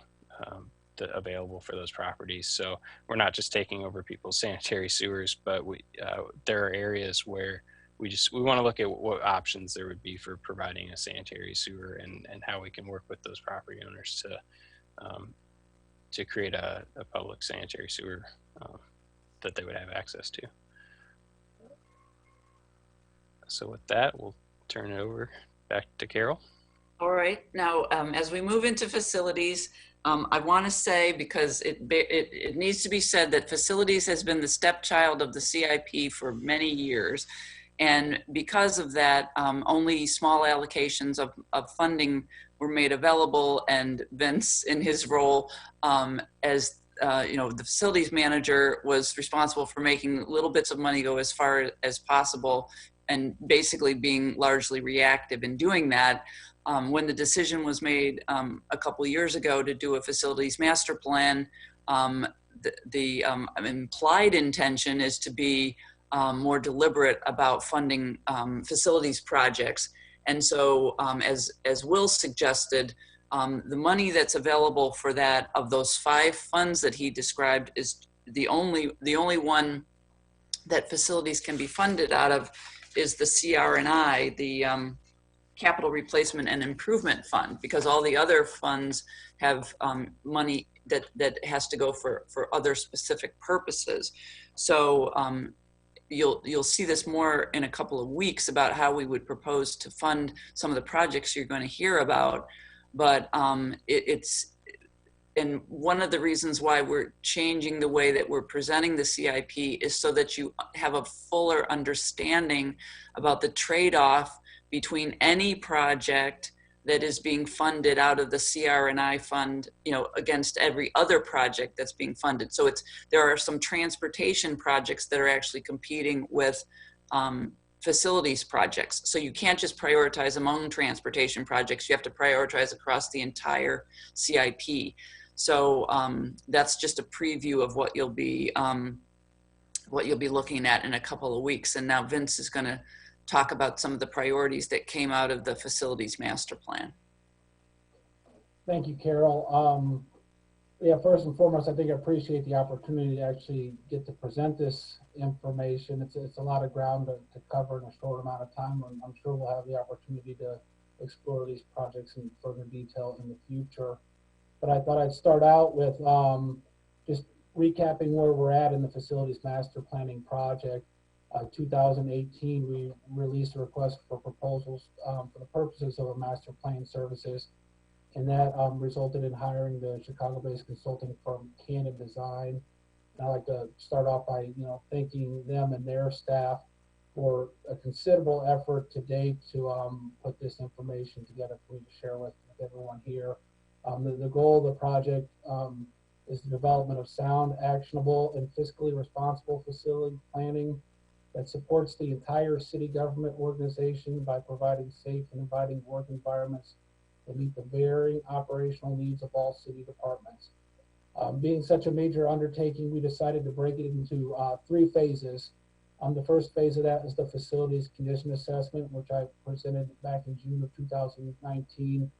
And this was a visual observation of all the physical components of each of the facilities. And we went item by item and basically put a prioritization of need repairs and facilities deficiencies for the purposes of developing what's known as a facilities condition index. And that's an industry recognized benchmark for rating the condition of the facilities. And we found that in general, on average, our facilities were poor, and in several incidents trending towards critical and recommendations of divesting. Phase 2 is space needs and programming, which I presented back in December of 2019. And this was more looking at the space and how we organizationally use it. It's involved a series of multiple employee engagements, visiting sessions, employee surveys sent out to all staff, in a series of focus groups, as well as targeted interviews with the department head to really dig into the existing challenges. And the key outcome of that was 5 key findings. So using the facilities condition assessment and the 5 key findings from all the data collection in the space needs and programming, we were able to develop a sequence of projects, which is where we're at now, nearing completion is of the facilities master plan, that we can make data-driven decisions and use key findings to rank and prioritize projects, as like Carol said, with limited funding opportunities. So I'll go ahead and start working through these projects one by one. First and foremost, whenever we look at projects with limited funds, I always like to rank them first: life, health, and safety; second, operational; and then third, amenities and aesthetics. So right out of the facilities condition assessment came a recommendation for a full ADA and life, health, safety study of all of our facilities. It wasn't necessarily in the scope of that phase, so we contracted directly with local architectural firm Bailey Edward, and with the help of Troy Richmond, our facilities supervisor, they put together a full report of all our facilities and identified $75,000 worth of projects, mainly focusing on remediation of high priority ADA and life, health, safety concerns. Some example of those include updating our fire alarm system. We've got some signage issues, door actuators, and similar projects like that we'd like to get started on as soon as possible. Moving ahead, another key safety issue, we have a desperate need to improve our facilities security. This comes straight out of phase 1 and phase 2 key findings. We're looking to replace initially all of our standalone battery operated keypad locks with card readers or fob style access controls that'll help us better delineate between public and private spaces. It'll allow us to keep record of who's entered where and when, and it also will allow for very quick on-the-fly code changes when necessary, where now we have to keep massive spreadsheets of programming codes, and each individual door has to reprogram anytime we have any sort of issue. We're looking at about $220,000 for this expense right now. Fire Station 2 on Philo Road was identified as an at-risk prioritized facility with a facilities condition index of 4. Without substantial improvements, is trending towards critical and/or divest within the next 5 to 10 years. Given that the cost to rehabilitate this facility is so high, our recommendation is to consider replacement of this, taking into account the fact that we do own the adjacent property, vacant lot directly to the south. Design and construction earmarked at $2.5 million at this time. Fire Station number 3, North Lincoln Avenue, almost very similar, identical condition, both 1960s constructions. We're looking to also replace this facility with new to meet or exceed the current capacity. We'll have to consider acquiring land in the vicinity of this existing station prior to proceeding. Almost the same price, $2.4 million currently estimated for this. I think this project stands out probably more than any in recent circumstances with COVID. This project calls for a quick interim renovation of our city building lobby area. We need to seriously reconsider how we allow public access while still creating, a welcoming place for residents to come and do business here. But currently, it's wide open for whether you're coming to sign a building permit or you've got a crucial confidential issue that you need to deal with police. It's wide open. We need to consider options both for the safety of staff and for the safety of residents and citizens visiting the building. Some options include considering a redesign for a welcome station that will serve as a first stop.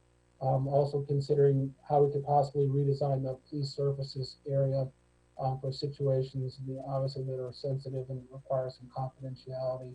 We also need to look at how we can improve signage and wayfinding to make it easier for folks who are unfamiliar for the building to navigate. We're hoping to get this worked in early in the funding strategy.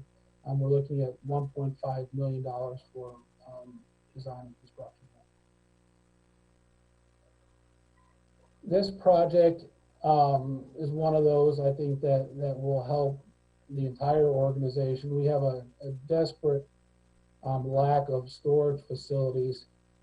As you can see, this is the existing public works site. We own the 704 Glover, as we call it, Urbana storage facility. It's currently shared between police, fire, public works, and there's document storage in the front. And it's inadequate for our needs.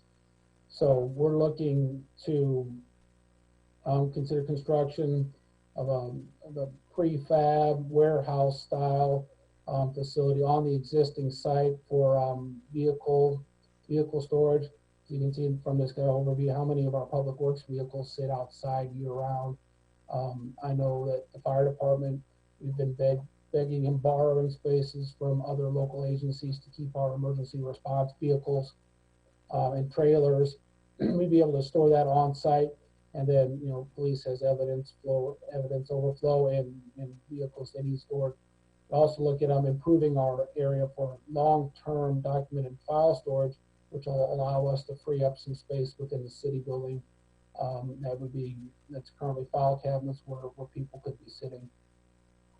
Also, with this project, it would allow us to repurpose the existing storage facility for city fleet maintenance. We're looking at a $2 million budget for this project, and then I'll touch on what we're talking about on the fleet on the next slide.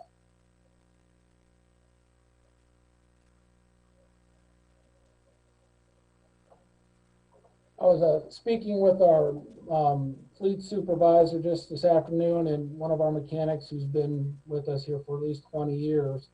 And while our fleet has grown, our equipment has grown in size and complexity, the area in which we service these vehicles has remained the same throughout.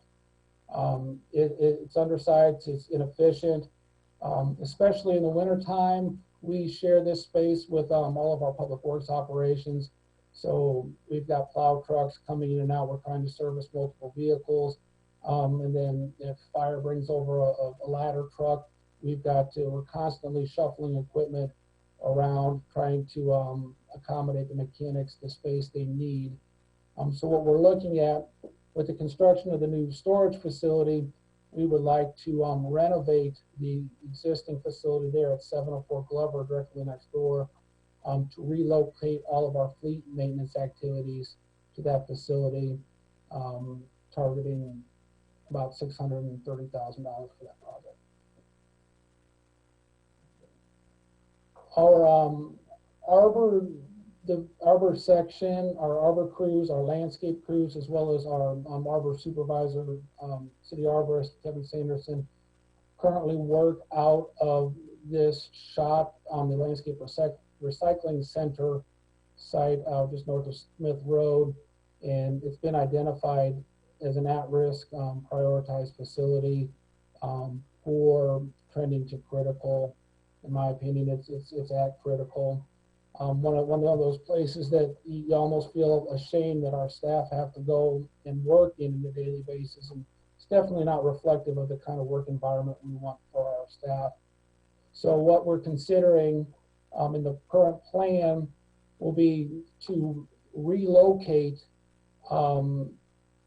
the arbor and forestry and supervisory staff back to the 706 Glover site, and that'll help eliminate some of the physical disconnect between those employees and the rest of our operations team, which plays a big key part for us when we're doing snow removal operations or last year's tornado efforts when we're all centrally located.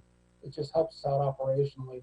So this project will, this portion of the project will allow us to expand our space at Public Works to accommodate those employees. And we're looking at about $350,000 for that project.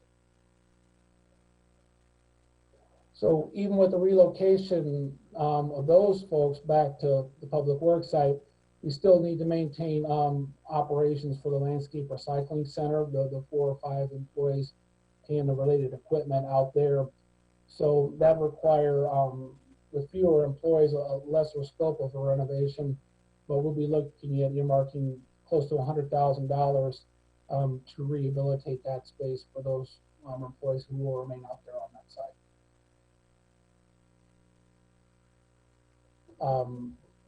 So I'll touch on this. Depending upon the sequence of events, and when we talk about the funding strategy, there exists, the opportunity for us to combine these projects for efficiency's sake. But as we did the study and we worked through the projects, we do have these broken out so that we can look at the reasonings and the justifications independently, and give us the flexibility to move these projects around as the funding is available. But the last major renovation to the Public Works facility was in 1993, 1994, when we added the front office space on the Glover Street side of this building. However, that left little updates to the remainder of the facility.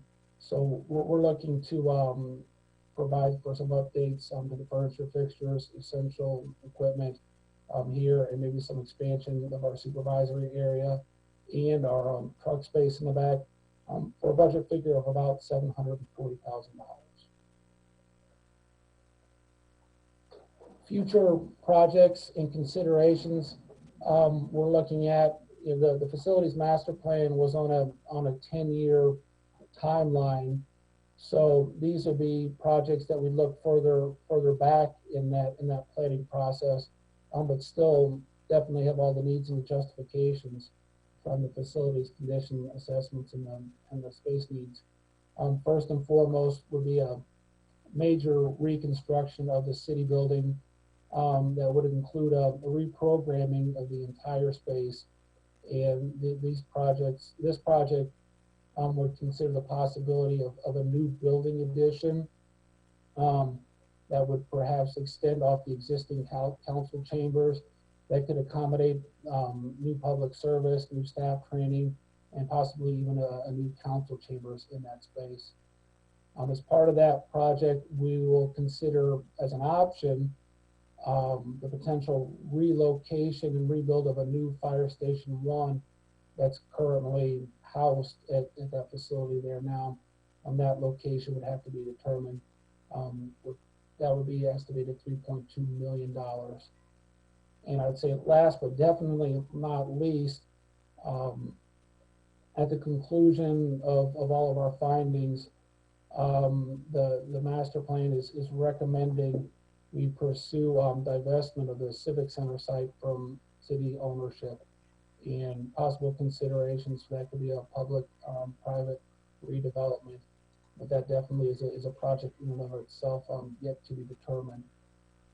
So at this point, I'll open it up to any questions and see if Carol wants to put a wrap on the end of this. Carol, do you want to end on a comment before we take questions? We're just ready for questions, and we're hoping that this is going to help the public and the council understand the CIP a little bit better and what the projects entail, and I'm happy to answer any questions you might have. Hey, Sharice, I saw you first, and then Eric. I don't know who to talk to about this. Okay, so you're thinking about 2 fire stations that will have to totally be replaced. What's going to happen with the old? Are they going to remain up? Are they going to be repurposed somehow? Are they going to be knocked down? Or added? The plan is to keep the existing fire stations in operation until said time that the new ones are constructed and operational. At that point, we would most likely consider being able to divest those properties, whether that's demolishing, repurposing, resale. The city ourselves would probably not keep those sites. Oh, okay. Go ahead, Eric. Is it feasible to expand the city building upwards? I think at this point, the opportunity we're exploring would be to expand to the east. If you're familiar with the grassy area just to the east of the existing council chambers, there's opportunity to expand in that direction. But we're also exploring if we were to relocate Fire Station 1, that entire area from the fire station base to the second floor could be repurposed for said expansion. But I think we would probably expand out to the east before we went up to the third floor. Other council members? Dennis and then Bill Brown. It really hasn't come to my attention how constrained staff's been in working in the conditions that they have been for the last 10, 15 years in the buildings that we've obviously been outgrowing. And it'll be wonderful to see a repurposing of the city building. I know that during the first early restrictions of the COVID-19 epidemic, there was a lot of concern about the restrooms on the first floor being used by both public and staff, and just really the security of separating public spaces from city office spaces in a way that was appropriate and convenient. And also, it's been very difficult for the people at Public Works to operate as well. So it's interesting to me too that the city would divest the land that the Civic Center is on. It looks like that facility I thought would be sorely missed, but I'm just thinking that there must be new ways to use that space that would be more affordable and appropriate for the community at large. So I think it's really positive to hear what the proposals are and that they seem to be well focused. So thanks very much. Go ahead, Bill Brown. Yeah, thanks for the presentation. I know I've looked at a few other city budgets, try to pick cities that are similar in size and everything, and I'm always amazed at the percentage of their budget that is allocated to capital improvement. And now I know why, because it's not their problem, it's our problem. We haven't been allocating enough. I think, I don't know what our percentage is. I looked at it at one time, but other cities often it's 30, 40, 50% of their budget goes to capital improvement. And some cities are responsible for park districts and things like that we aren't. But I think it's kind of interesting to compare sometimes. Obviously, we've been underinvesting in capital improvement for quite a while. It'd be interesting to see what kind of options you come up with for paying for some of this. Just a couple comments on specific projects. I wonder if the city building project is,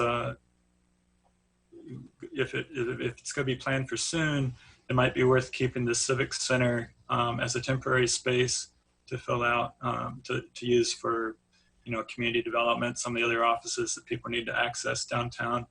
I think it would be pretty easy to set up temporary office space in there during construction. On the Ray Street project, I think the whole east side of the sidewalks are brick, and if they're going to stay brick, besides doing the ramps, it seems like it wouldn't be that hard to at least repair the brick in spots where it's missing and make it more usable. I know there's a good example on Oregon Street in the 400 block where the brick sidewalk actually goes around trees, sometimes on both sides of the tree. They'll have a tree island in the middle of your sidewalk, but it may not be ADA compliant, but it's probably better than not doing anything. So if the option is to only put in ramps or to do a little bit more than that, then maybe we could do a little bit more. I'll chime in on that one. Our surveyor and I actually went out last week or so. A lot of where the right-of-way ends is actually sometimes on the sidewalk, so we don't have room to go into people's property without gaining easements like we did for MCOR. So that's a prohibitive action for any of these grants we're trying for right now, because you have to have those all signed and sealed to submit for the grants. So it could be something to pursue in the future, but for right now, it's prohibitive. Okay. Well, and then we have a separate sidewalk, or we did have a separate sidewalk repair budget. That sounds like that may not work like that anymore. I think we were out allocating a certain amount every year, 50,000 a year, and it wouldn't get spent some years and it'd get rolled into the next. But something like that, if I think they may have been waiting on some of those brick sidewalks until they knew what they were going to do with the street and then do them all at once. But if we can repair those that can be repaired using some of that maintenance money, that'd be good. I didn't really hear a lot about maintenance, except I think, Shannon, you mentioned the paver program. Is that going to be the main focus of the modeling, is to do kind of preventative maintenance in a cost-effective way I know in previous capital improvement plans, it's been pointed out that by spending an extra $100,000 here and there on maintenance, you may be able to push off reconstruction for 5 or 10 years, and it's cost effective. There's some break-even point I'm sure Will would be more than happy to figure out, but is that kind of what the paver program is for? So right now, I mean, we do have maintenance line items in our budget. That's for things like the slag seal, paint striping, various patching. But hopefully what AppTech is going to provide us will actually provide a holistic view of the city, so we can use it for maintenance issues, or we can use it to be like, we wanted a big design project going to cost $15 million down the road. It's somewhat robust, so we can do it for spot things like maintenance, or we can do it for big projects. So it's going to be pretty versatile, and I think it's going to benefit the city greatly. So. Okay. And, it'll also help inform our operations activities with limited staff and capability. That planning the AppTech paving management, we know where best to focus our daily activities for our smaller scale projects that we can tackle in-house as well. Okay, I was having a little bit of a hard time understanding, but that's what I miss about not meeting in person, because it was easy enough to kind of catch somebody before or after the meeting. Maybe if I have other questions, I can follow up via email. I can reiterate real quick what Vince just said, because I know what he was referencing. Our operations and maintenance crew is very thin right now, and this program will also help them know, I need to hit this street with our spray patch, or I need to fill a pothole right here. It will give them better ways to spend their time instead of like chasing down, on a snipe hunt, basically. Okay. And were any? I didn't hear you. As far as the shovel ready projects go, do most of the grants require those to be road projects, or would some of the facility projects? I guess it would be maybe harder to make a facility project shovel ready. There might be more design going into that, but maybe some of the storage building or something like that. Right. Is that a possibility? That was one that we considered, but we, given that we weren't far enough along on that one, that's why we didn't pursue it. But a public facility like that would have been an eligible project for the fast track. Okay, and there may be other opportunities. Like that was a relatively small total amount for the state, I think, but right. Hopefully there will be more opportunities for shovel-ready projects in the future. Our intention is to be ready.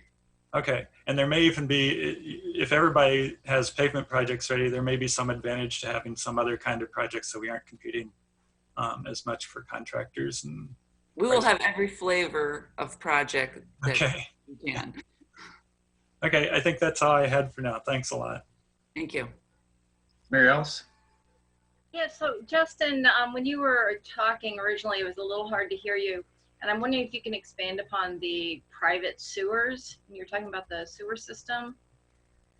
Yeah, so this is actually something that we're addressing this year as part of the MCOR project. There are several areas throughout the city where there are several properties that are on shared private sanitary sewer systems. So those properties all connect to a sewer main that's outside of the public right of way or an easement, and the city doesn't really have any records for, and these were all built a long time ago. So what we do with any development anymore is that a sanitary sewer would be required in the public right of way or within an easement, so that the city has access to maintain and operate it, and then we take ownership of those sewers. Where that didn't happen in the past, we have residents that have a lot of problems with the maintenance and operation of those shared sewers, because a typical homeowner doesn't really know much about maintaining a sanitary sewer. Outside of maybe their lateral, and it also creates a lot of problems with coordinating the cost sharing of those improvements. So it's not these aren't necessarily cases where the city's just going to go in and build a sewer, because when you buy a lot in a new subdivision, you're part of that that cost for developing that land included the sewer that was built to serve those properties. So for the existing properties within the city that aren't served by public sewer mains, we'll have to work with property owners to figure out how we provide a sanitary sewer within the right of way or an easement, or in some cases take that sewer over, and then how the finance or the funds where the funding of those projects works. Okay, because I think I sent you a question about an individual in my ward who had a question. You had mentioned a private sewer situation. Yep. Do we have is there a map anywhere that people can see, like when I buy a house, I'm not going to ask if I have a private or public sewer, right? So is there an existing map for the city on the sewers? We know of some of the areas where this exists. Again, these are typically areas where we just don't have any records on how they're served for sanitary sewers, because we don't own the sanitary sewers that serve those properties, or at least not until it gets further downstream into the right of way. So we know some of those areas, and there are areas where it's 3 houses, 5 houses, or more. There's some of them have come up more recently, because again, when this affects one property owner on a block, it can then affect all of the property owners on the block. But so I guess to answer your question, we have sewer maps that show all of the city-owned sanitary sewers, and we'll share those in bits and pieces. But due to the implications with the other utilities, sanitary district and the city of Champaign, we don't share a citywide map of our sanitary sewer system. But we can always provide that information for residents if they have those questions.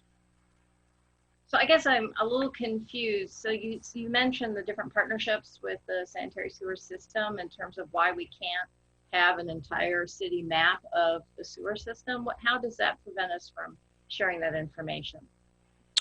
Well, I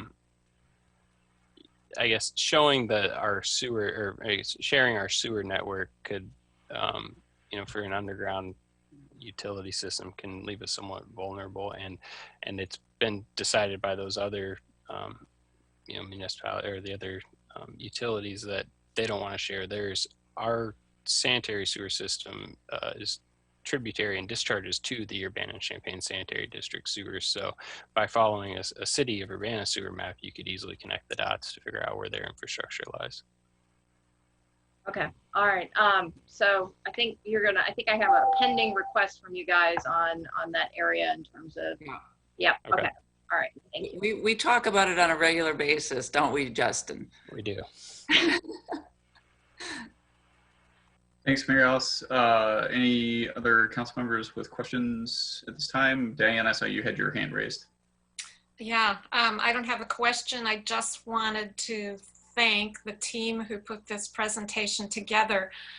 Some of you have been on the council well longer than I was, but this is the 11th year of seeing a capital improvement plan and book, and it's the first one that you can actually read without a magnifying glass. It's easy to understand. You can look at the projects, you can see how much it costs, what the project is, where it is, and when it's going to be done. And it's just, I think, serves as a model for a way to present this information to the public. So I want to thank all of you for putting this together, and it's just such a vast improvement over the documents that we had before. The integration of the facilities master plan, the stormwater master plan, the pavement assessment, which was done, by the way, AP Tech is one of our downtown businesses on the second floor above Crane Alley, right? So we utilized the downtown business. It really was one of our goals, was to have this integrated approach to our city infrastructure that allow us to make decisions, funding decisions, timing decisions, and really an integrated approach to taking care of one of the most valuable physical assets in our community. And Savannah Green is the poster child for why you don't want to cheap out on construction of public infrastructure, because you pay for it down the line. So anything we do from here on out is quality, because we don't want to leave somebody 20 years down the line with rubbleized alleys. So thank you. Mary Alice? So there's been a lot of reference to this book. Carol, where would we find one of these books? Well, I tried multiple times to send it to you all this weekend on Saturday, and the files were big, and then Will help me shrink them down, and so I will make sure. I had also sent them to the clerk's office, but perhaps they didn't get there either. We'll make sure they get posted and you get sent links. Okay, I'm wondering if there's an opportunity here to provide this type of information at the library. Is there a way that we can provide these kind of big, the comprehensive plan, and now this, is it called the SIP or CAP Replacement Improvement Fund? We have these books that we reference, but it would be nice if the public had the same material. So I don't know if that's an opportunity to have something at the library where people can look at, here's the city documentation of these really nice reports that you guys put together. Will is taking a note, and he's going to make something happen. Awesome. Okay, Eric. Yeah, just a quick suggestion. If you want to share, well, I guess actually, since we've discussed it in detail, probably appropriate to share with the public. If you post it on the city website, you can post much larger files than you can email, and we can download much larger files than you can email. Yeah, the problem was leaving me in charge of anything that's IT related. That was the mistake that happened on Saturday. Okay. Well, I own that, and I will own that all day long. Nobody is perfect at everything, Carol. Sharice, go ahead. Oh yeah, I was just gonna say I was kind of following along because I did download your files, Carol. Thank you. So something did come through, but I do prefer paper.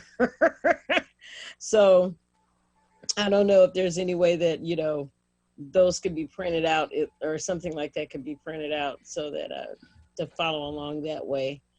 We did used to print them out, and we didn't this time just because of COVID not wanting to touch everything. So that's one of the reasons, but also saving paper, save the trees. It's Urbana. Come on.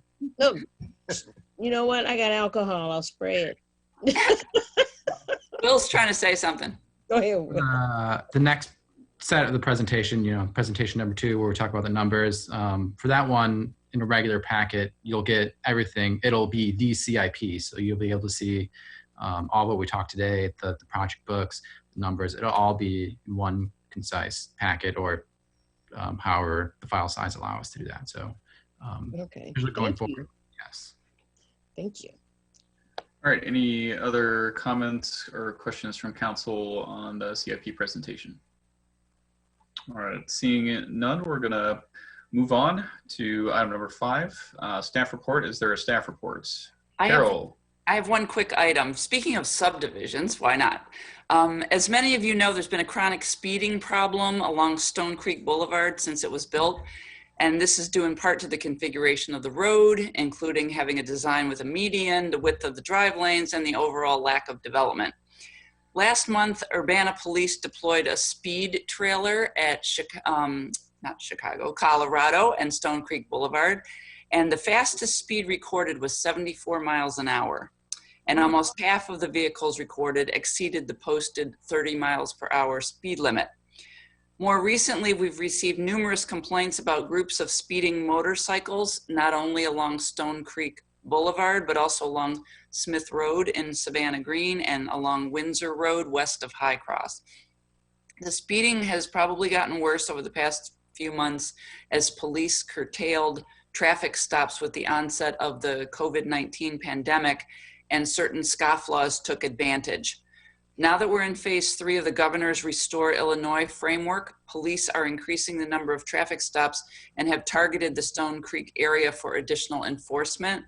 I wanted people to know about that, and I'd like to urge any concerned citizens who witnessed this speeding to call the METCAD non-emergency number, which is 217-333-8911. Happy to answer any questions that people have, but we're now trying to, nip this and stop the behavior. Thanks, Carol. Any other staff reports? Okay, we're gonna move on to the business for this meeting. First up, we have ordinance number 2020-03-014, an ordinance approving an amendment to a planned unit development at 1208 Bradley Avenue, and this came from plan case number 2396-PUD-20, and I believe we're gonna have Lily present this. Hold on, Lily, you need to unmute. There you go. Thank you so much. It's also going to be the second ordinance. They're going to be presented together. Okay, just for the record, that is ordinance number 2020-06-030, an ordinance approving an agreement with Union Development Holdings LLC and Scion Urbana Land LLC. So I'm just sharing my screen. Thank you so much for everybody for, here we go. So this, I'm going to recap a little bit. We talked about this 2 months ago at Committee of the Whole, Plan Case 2396-PUD-20. And I'm just going to give a brief recap of what happened. So in 1996, there was a PUD in the 14.5 acres that are the western portion of this PUD wishes to be removed from that PUD, planned unit development. This would allow a by right development within the R4 medium density multiple family residential zoning district. So a development that would abide by the zoning district's development regulations. The potential buyer is an affordable housing developer. And it's their intent to create 220 affordable housing units within a half-mile radius of 3 major employers. So that's a very good location, a lot of people who work jobs that would qualify. They intend to build this with state of Illinois tax credits, and that there are 2 ordinances that I'm going to talk about together because they're kind of related. One ordinance to amend the PUD, and then one ordinance to enter into a development agreement with the owner and the developer. And just for a visual aid, the existing PUD is what's in gray on your screen. The proposed development, as it's labeled, is the western portion. It's 14.5 acres. This would allow the by right development if you amend to the PUD to exclude that property. So the development agreement, a little bit about where we got to the development agreement, how we got there. In 1986, when all of this was happening, a Florida-based company applied for a PUD to build luxury student housing. And at the time, it seemed like a great deal. So Urbana entered into a development agreement. The city had owned some right-of-way that was a part of a previous traffic enhancement program that wishing to extend Goodwin Avenue and potentially to the highway. By the 1990s, that plan had been really abandoned, and the right-of-way that the city had owned was right in the middle of the proposed development. So the city vacated the right-of-way as part of their development agreement.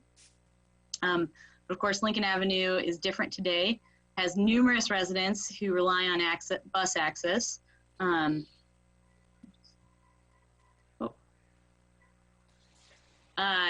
People walking and biking in this area have to be pretty creative or take a lot of risks to travel south or north through the area. So it's not very comfortable.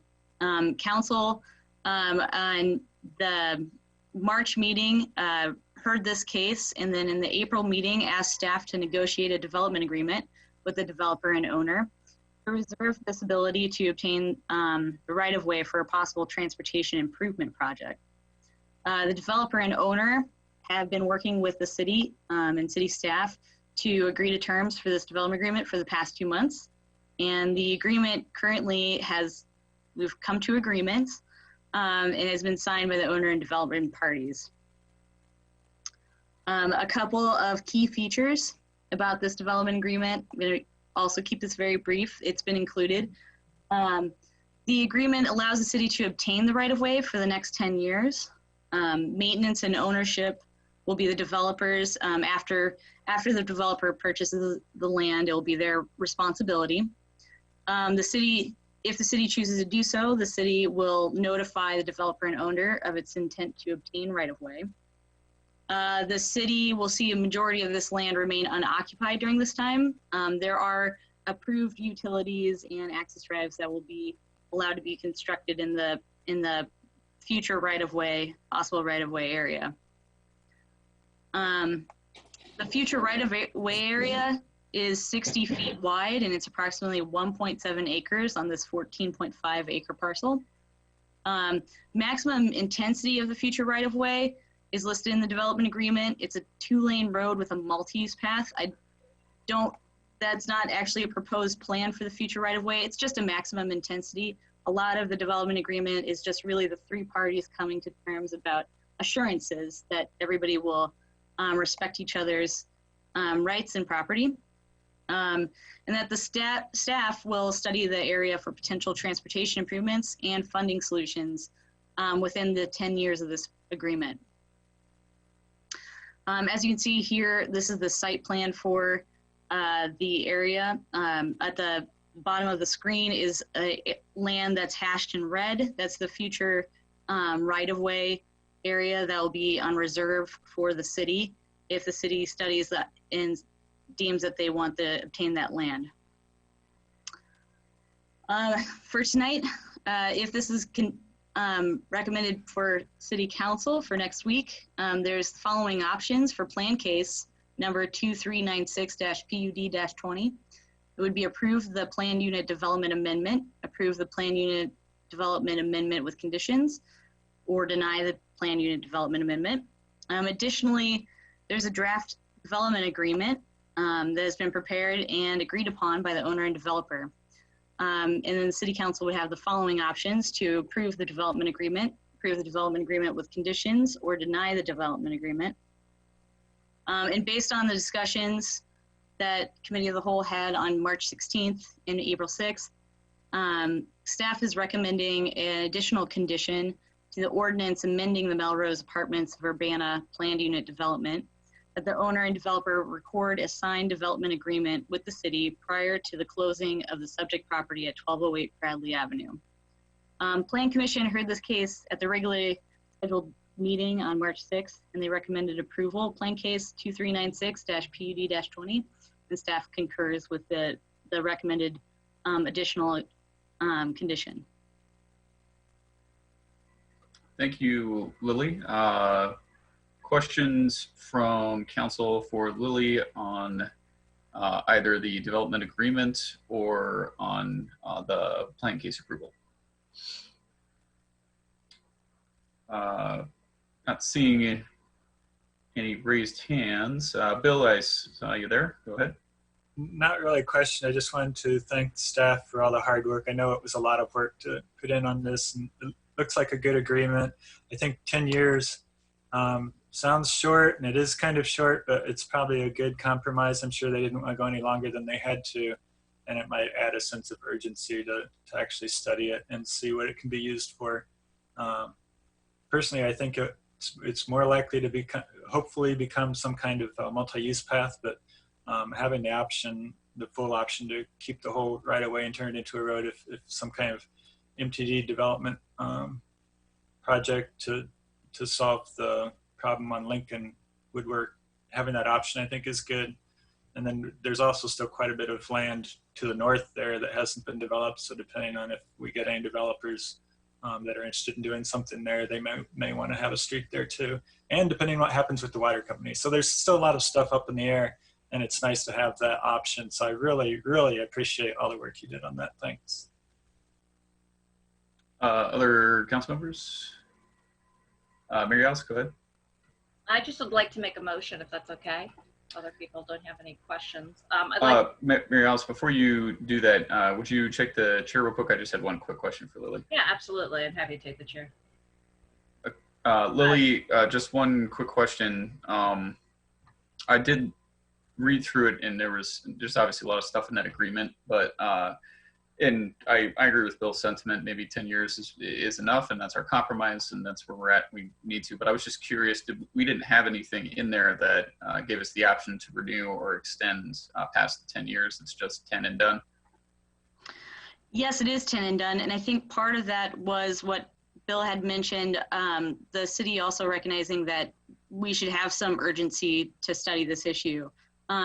It does mean, though, that if 10 years comes up and say it snuck up on us or something, worst case scenario, we could still obtain that right of way and continue forward. We just would hate to, on the outset, make a parcel of land and then have a problem with a parcel of land in the future. Okay, thanks. That was my only question, Mary Alice.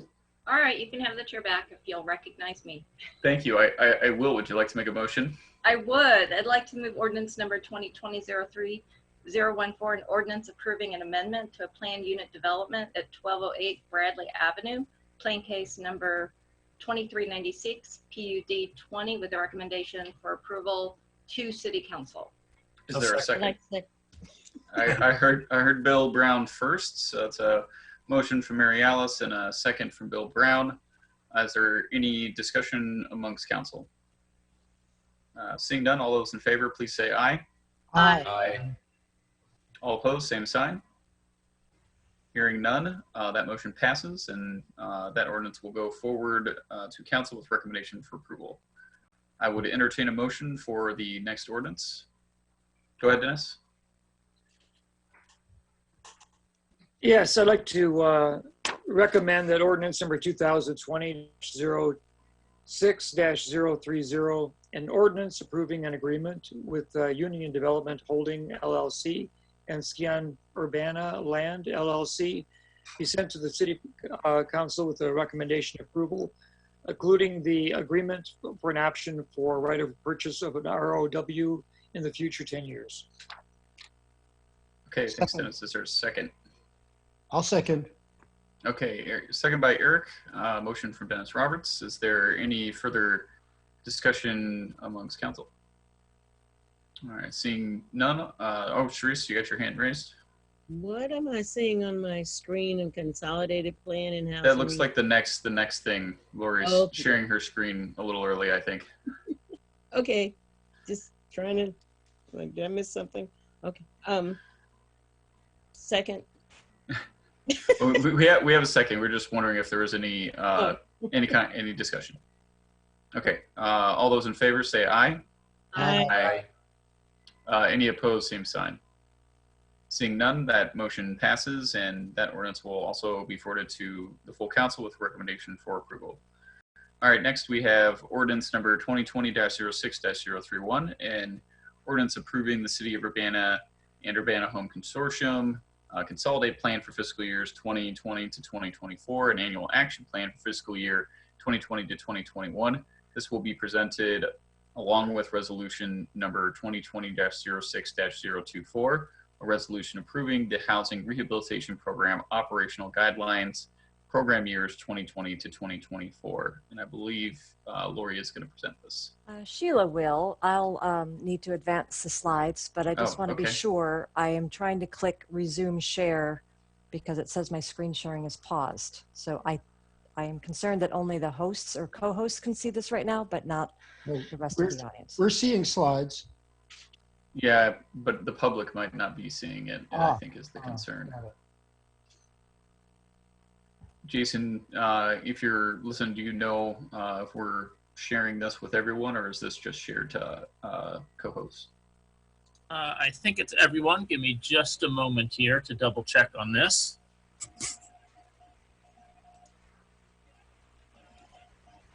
It is everyone. Everyone can see this. Okay, I'll leave Lori. it over to Sheila then. All right, go ahead, Sheila.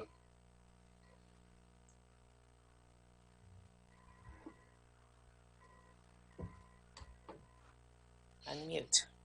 There Can you hear me now? There you go. Good evening, thanks. The 5-year consolidated plan is required by the Department of Housing and Urban Development that guides the program and planning implementation of our federal funds. We are the lead agency for the Urbana Home Consortium, so that, along with the City of Champaign's plan, is included as a part of this. Each year, when we look at our annual action plans, we will go back to this plan and use it to guide our priorities and our plans. We started this planning process back in July, and Lori, for some reason, the slides are not advancing.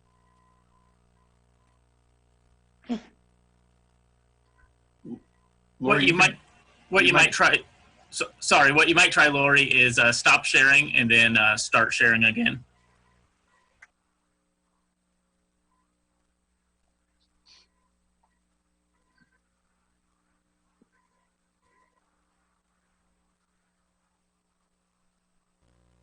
Hey, all right.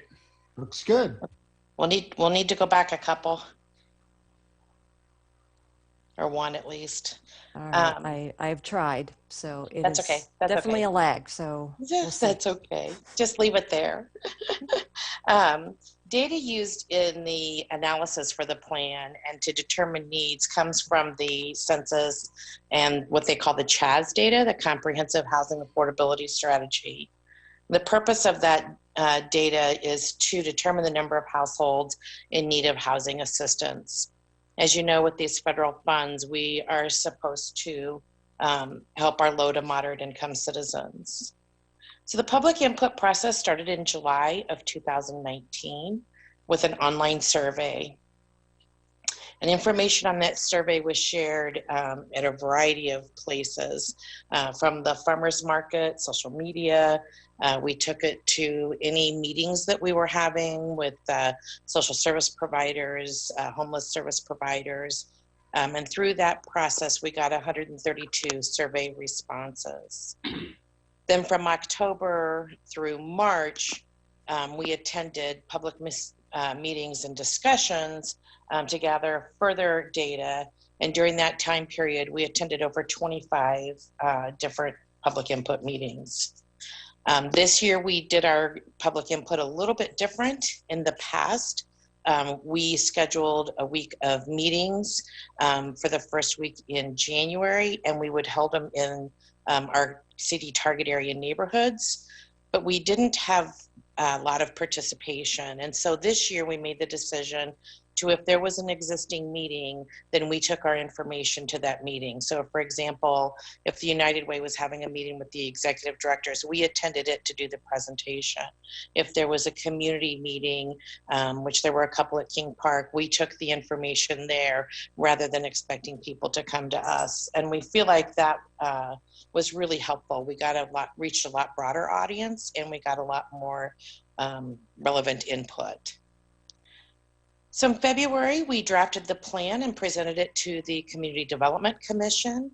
And the 1st of March, we released that draft plan out for public review. We took it to City Council in March to receive direction from you and outline the process. The plan has to be open for 30 days for public comment. but due to COVID, we extended that a little bit longer to allow people up through April 10th to provide input. And now we're presenting to you the final plan. From the time that you reviewed it, and we talked about it in March, there have been very few changes, more along the lines of typos, or, you know, if we were missing a piece of data from the Housing Authority in particular is when I remember we added that data in. But overall, what you got in March is what you have now. So some of the key things that were noted as high priorities is infrastructure improvements to include street lighting, street and sidewalk repairs, acquisition of land, housing rehabilitation, such as weatherization repairs and accessibility improvements, public service programs, economic development opportunities, provide affordable housing opportunities for low and moderate income persons, and reducing exposure to lead-based paint. So Lori, can you hopefully go back to the CDBG budget, because that has changed, and I kind of want to walk through it. There you go. So with the advancement of the COVID money, we added that into our 2021 plan. As you remember, last week you approved the $294,000, but since our year ends in a couple of weeks, we know we're not going to be able to spend all of that. And so you can see I did a carryover of the COVID funds of $285,000. We have had a few expenditures that will come out, but the majority of them probably won't happen before July 1. We also have a carryover with it being this close to the end of the fiscal year. I can see we have about 300,000 of prior year funds that we have not spent. And so I added that in here. By doing it this way, it keeps me from having to come back like I did in the beginning of the calendar year and adjust all those prior year plans. So our total budget is $1,086,000. Personnel and associated costs with CDBG, we can use 10%, and that includes 10% of the, or no, I'm sorry, 20%, and that includes the COVID funds as well.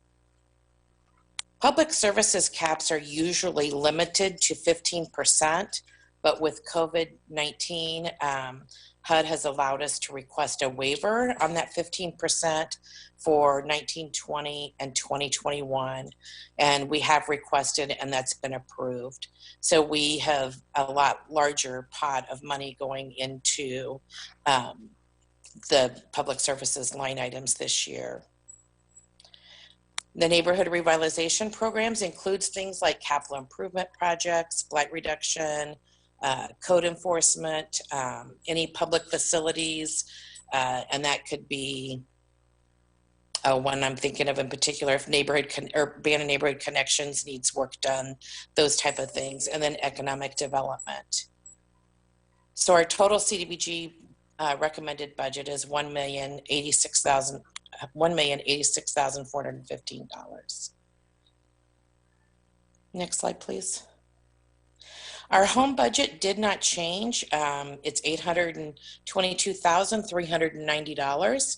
Since Urbana is the lead agency on that, we do get 10% to be used for administrative cost. What did change on this budget from what you saw previously was the consortium split. Each year HUD looks at our area and tells us how much percentage each of the consortium members gets. And Champaign grew in size this year, and so their percentage is larger. So they'll get 308,000 and we'll get 169,000. Next slide, please.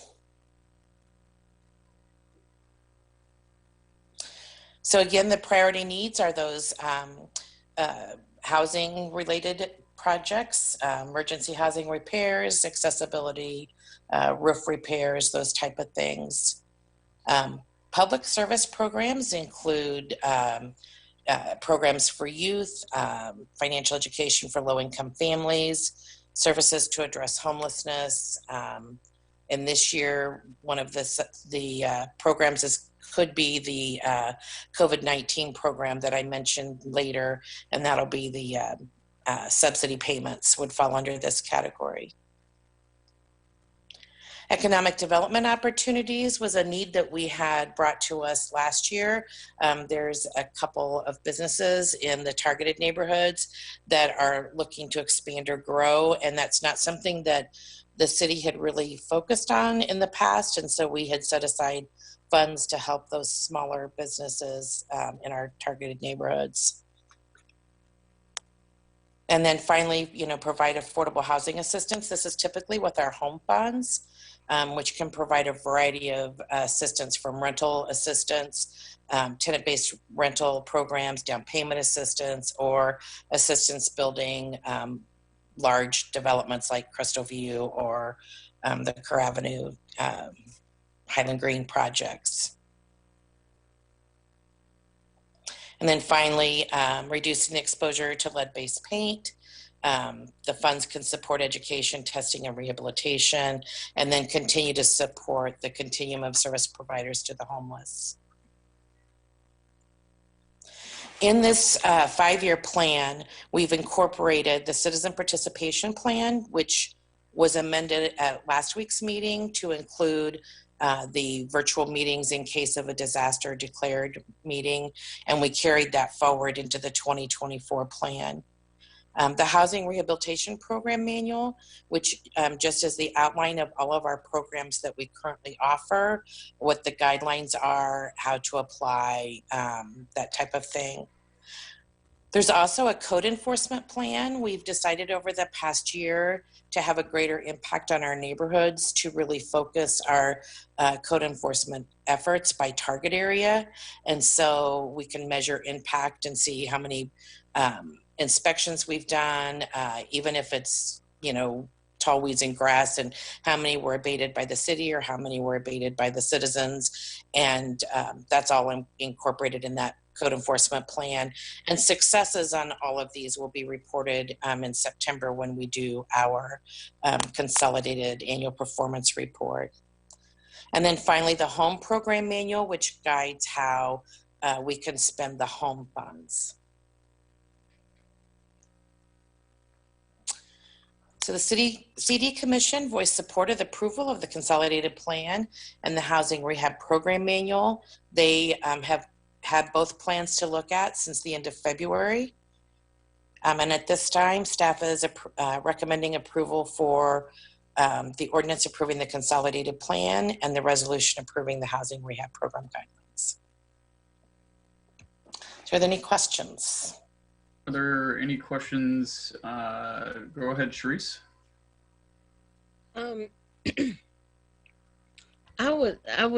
know the money, the COVID money, was there any discussion at all about whether that would go toward mental health issues and so on and so forth?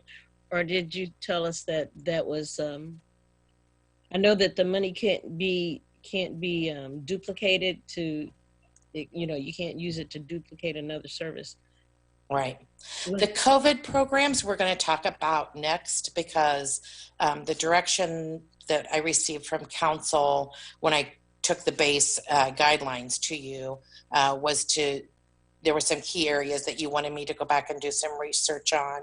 And so I've done that and have the program manual and discussion that we can have after this one. Okay. Go ahead, Mary Alice.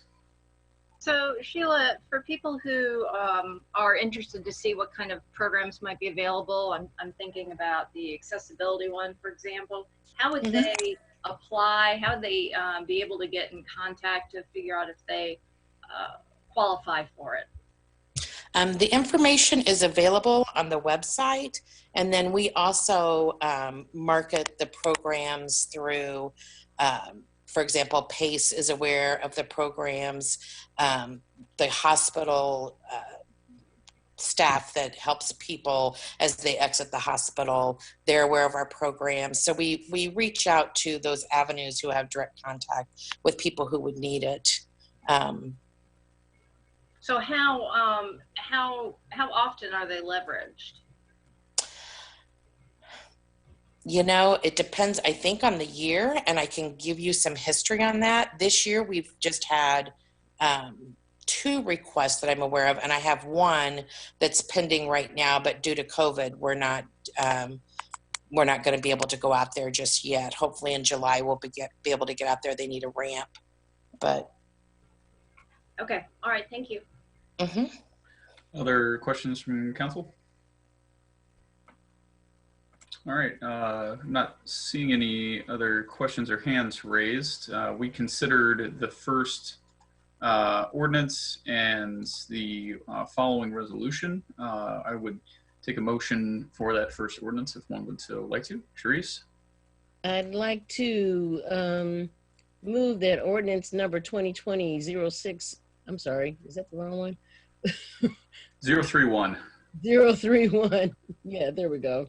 An ordinance approving the City of Urbana and City Home Consortium, Champaign, Urbana, Champaign County, consolidated plan for fiscal years 2020 through 2024, and annual action plan for fiscal year 2020 through 2021 be moved to council for approval. Second.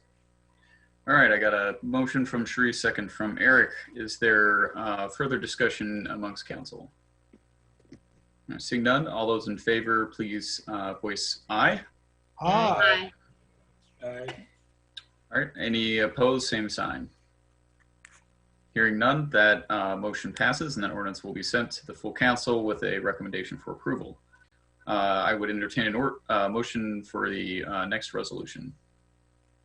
I'll make that. Go ahead, Dennis. Okay, resolution number 2020-060-024R, a resolution approving the Housing Rehabilitation Program operational guidelines program for the years 2020 to 2024. I recommend that these be sent to the City Council with approval. Is there a second? I'll second. Okay, a motion from Dennis and a second from Mary Alice. Is there any further discussion for the committee? Seeing none, all those in favor say aye. Aye. Any opposed, same sign. Hearing none, that resolution will be sent to the full council with recommendation for approval. Last up, we have resolution number 2020-06-025R, a resolution approving the COVID-19 program manual that goes along with the annual action or the consolidated plan fiscal year 2020 to 2024. Yeah. Whenever you're ready, Sheila, go ahead. Can you do the next slide, Lori? So the recommendations are programs were developed to meet the community needs, help those that are not already served by other programs, but respond to the pandemic. So if you remember from our conversation over the last couple of weeks, it was prepare, prevent, and respond to COVID-19 pandemic issues. We have taken the program manual to the Community Development Commission for their consideration on last Wednesday, and they are moving it forward after consideration. So we've created a program manual similar to the Housing Rehab Program Manual to go over with you. April 2nd, we received the funding notification, and then between April 2nd and the Friday before Memorial Day, we were in constant conversations with various community agencies, banks, small business, SBA, City of Champaign, Village of Rantoul, City of Danville, just a wide variety of social service agencies to kind of identify those unmet needs. So on April 28th, we took the grant process to get the administrative side of things completed to CD Commission. Council reviewed it at their May 18th study session with some recommendations. And then you approved the amendment and the citizen participation plan amendment last week so that we can move forward with the programs. Next slide. So as I said, the guidelines from HUD are to prevent, prepare, and respond to the COVID-19 pandemic.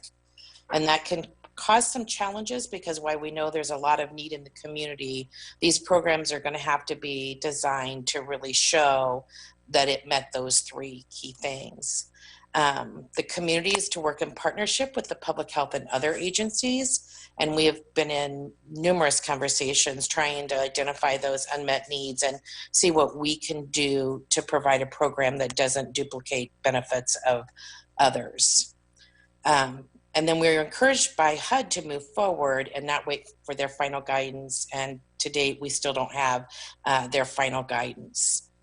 HUD did provide some waivers to allow for flexibility, which we have applied for and received. And I just applied for everything that we could get because even if we don't use it, we've got the capability if we end up needing it. So this is some of the agencies that we did community outreach to. This is, not inclusive or all inclusive. We really have been meeting and trying to do outreach as best as we could to try to address these needs. As we know, this has really had a huge impact on our community. So at our May 18th council direction was given to staff to look at programs that address small business economic development assistance, affordable housing, overcrowding issues, barriers to housing, and then think of creative ways to market our programs. So in identifying the unmet needs, there's two that came up for us: the housing and security, to include rent, mortgage, and utility assistance. There isn't really something out there right now that will do that. The United Way of Champaign County, Cunningham and Champaign Township, and Community Foundation has a pot of money that will offer rent assistance for 1 month. And I think it's a maximum of $600. And to date, they have spent over $14,000 in that fund. So we know there's a great need.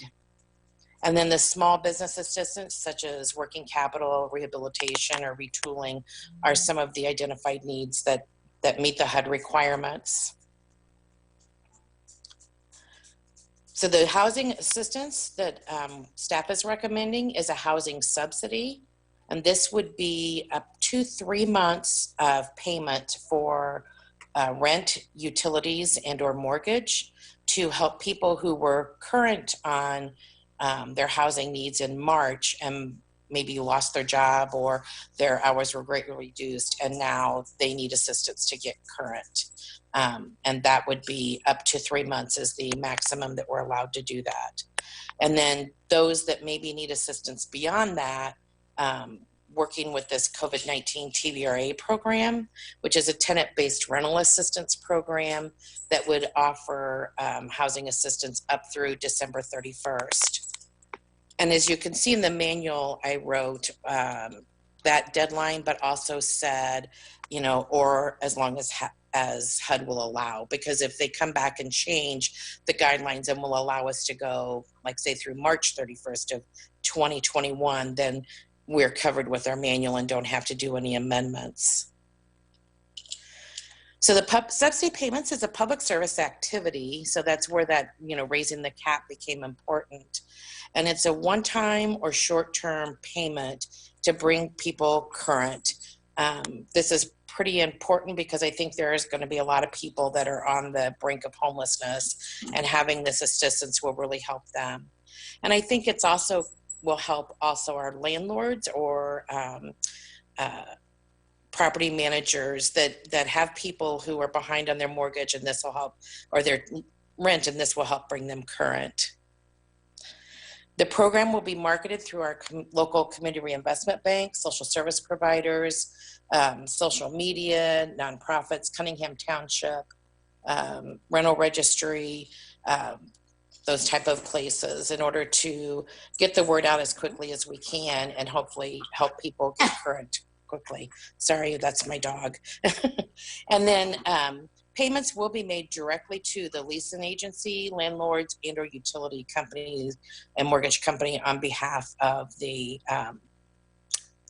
tenant or property owner.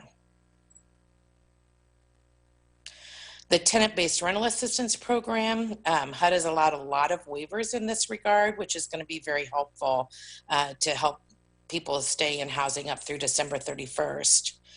We would partner with the Champaign County Regional Plan Commission to administer the program.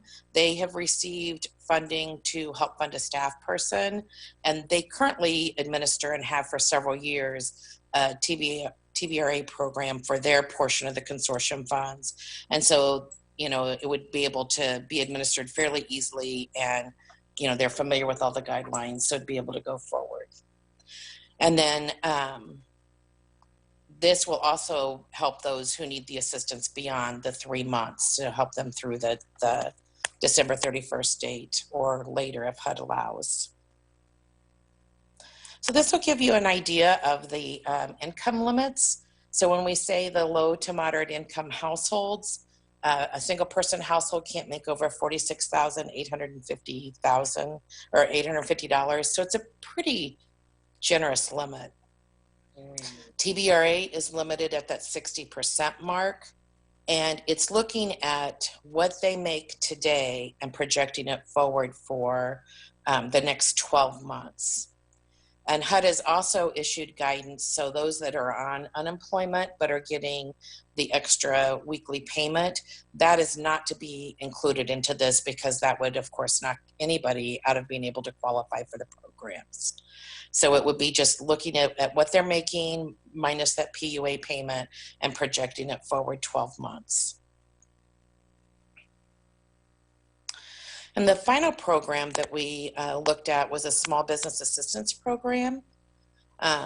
Many small businesses, including minority and women-owned businesses, just were not able to access the federal programs. Many of them don't have a banking relationship, and so they had to like hit the ground running once that PPP money came out, because once it came out, it was gone within 3 to 4 days.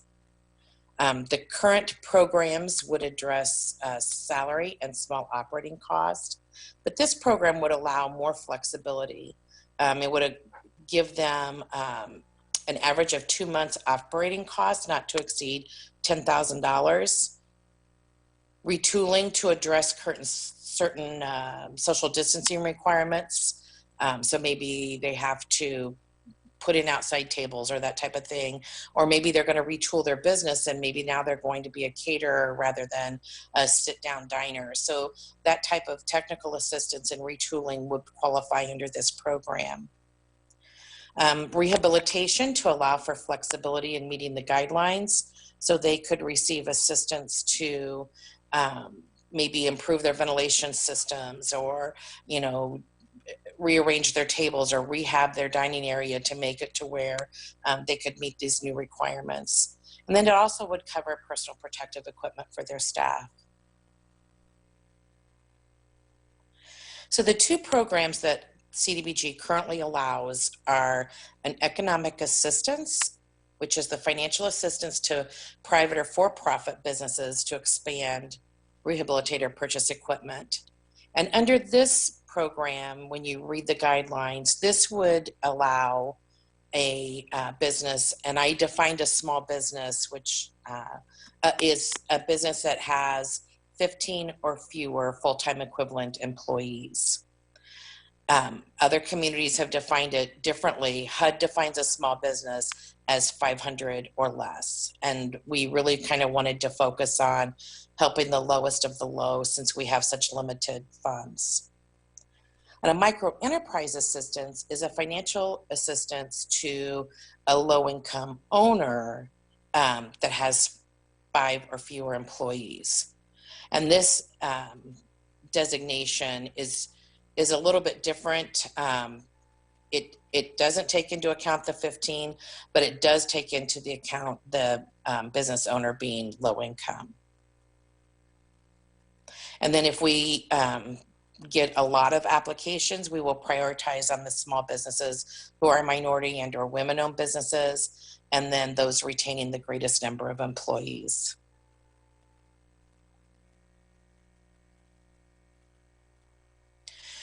So the CDBG CV funds must benefit individuals with low and moderate income guidelines.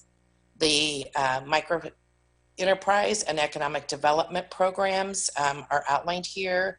The economic development program, it has to retain a position for up to 1 year, and the position can't require any technical training. It should be that a high school graduate could do the job. So the job does not require special skills or a particular level of education, and the business has agreed to hire a low to moderate income person. So this definitions in here is all from the HUD guidelines.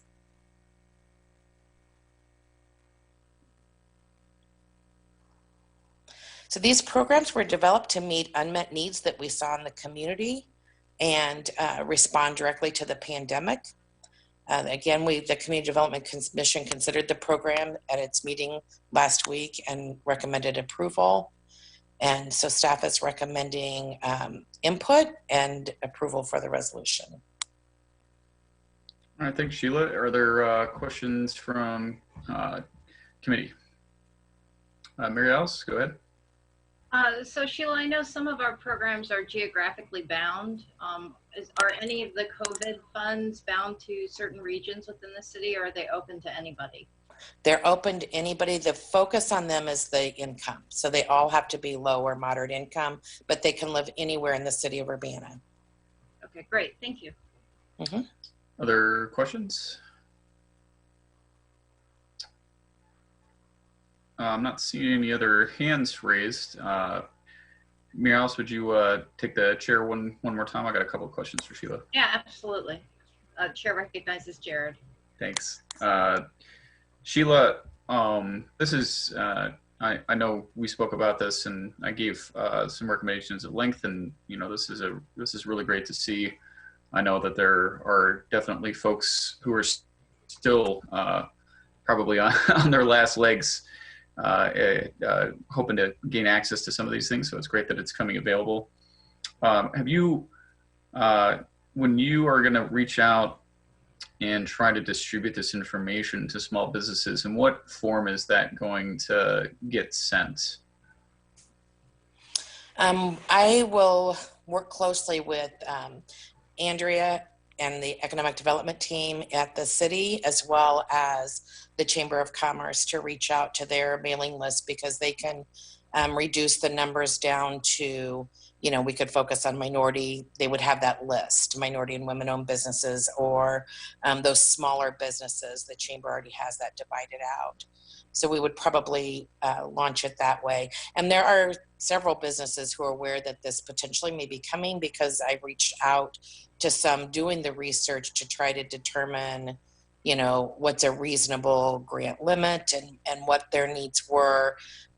Were they covered in operating costs? Did they need funds for other things? So there are several in the community who know this may be coming.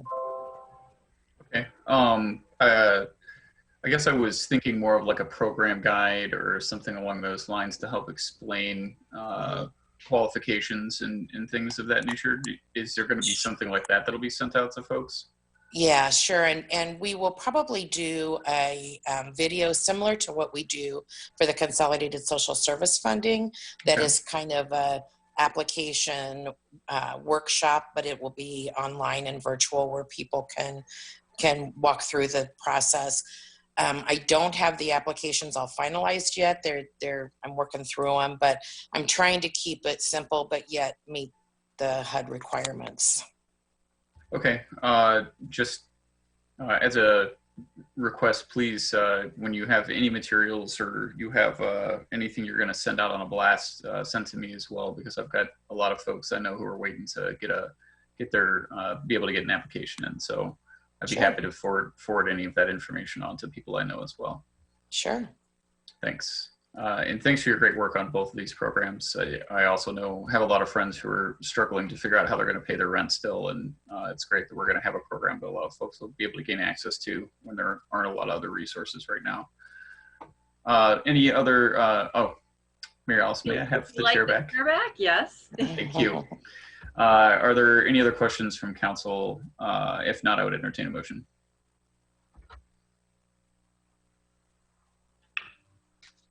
I'll move approval of the resolution approve. I will move that we send to council with a recommendation for approval, the resolution endorsing the COVID manual. That would be resolution number 2020-06-025R for the record. Is there a second? Second. It's a motion from Eric and a second by Sharice. Is there any other comments or questions, discussion on council committee? All right, not seeing any. All those in favor say aye. Aye. Aye. Aye. Any opposed, same sign. Seeing none, that motion passes, and that will head forward to the full council with a recommendation for approval. All right, I don't have any other business. Diane, is there anything you want to say before we close? You need to unmute, Diane. Did forget to say that we our restaurants and bars open for outdoor seating this past weekend, and it was all hands on deck effort to get that done. And we announced today that live music will also be now permitted at those venues as well. So I know there have been some musicians very anxious to go back to work, and this will be the beginning of that. So thank you to all who made that happen. All right. Well, seeing no further business before the committee, I will adjourn us, and we'll see y'all on Monday.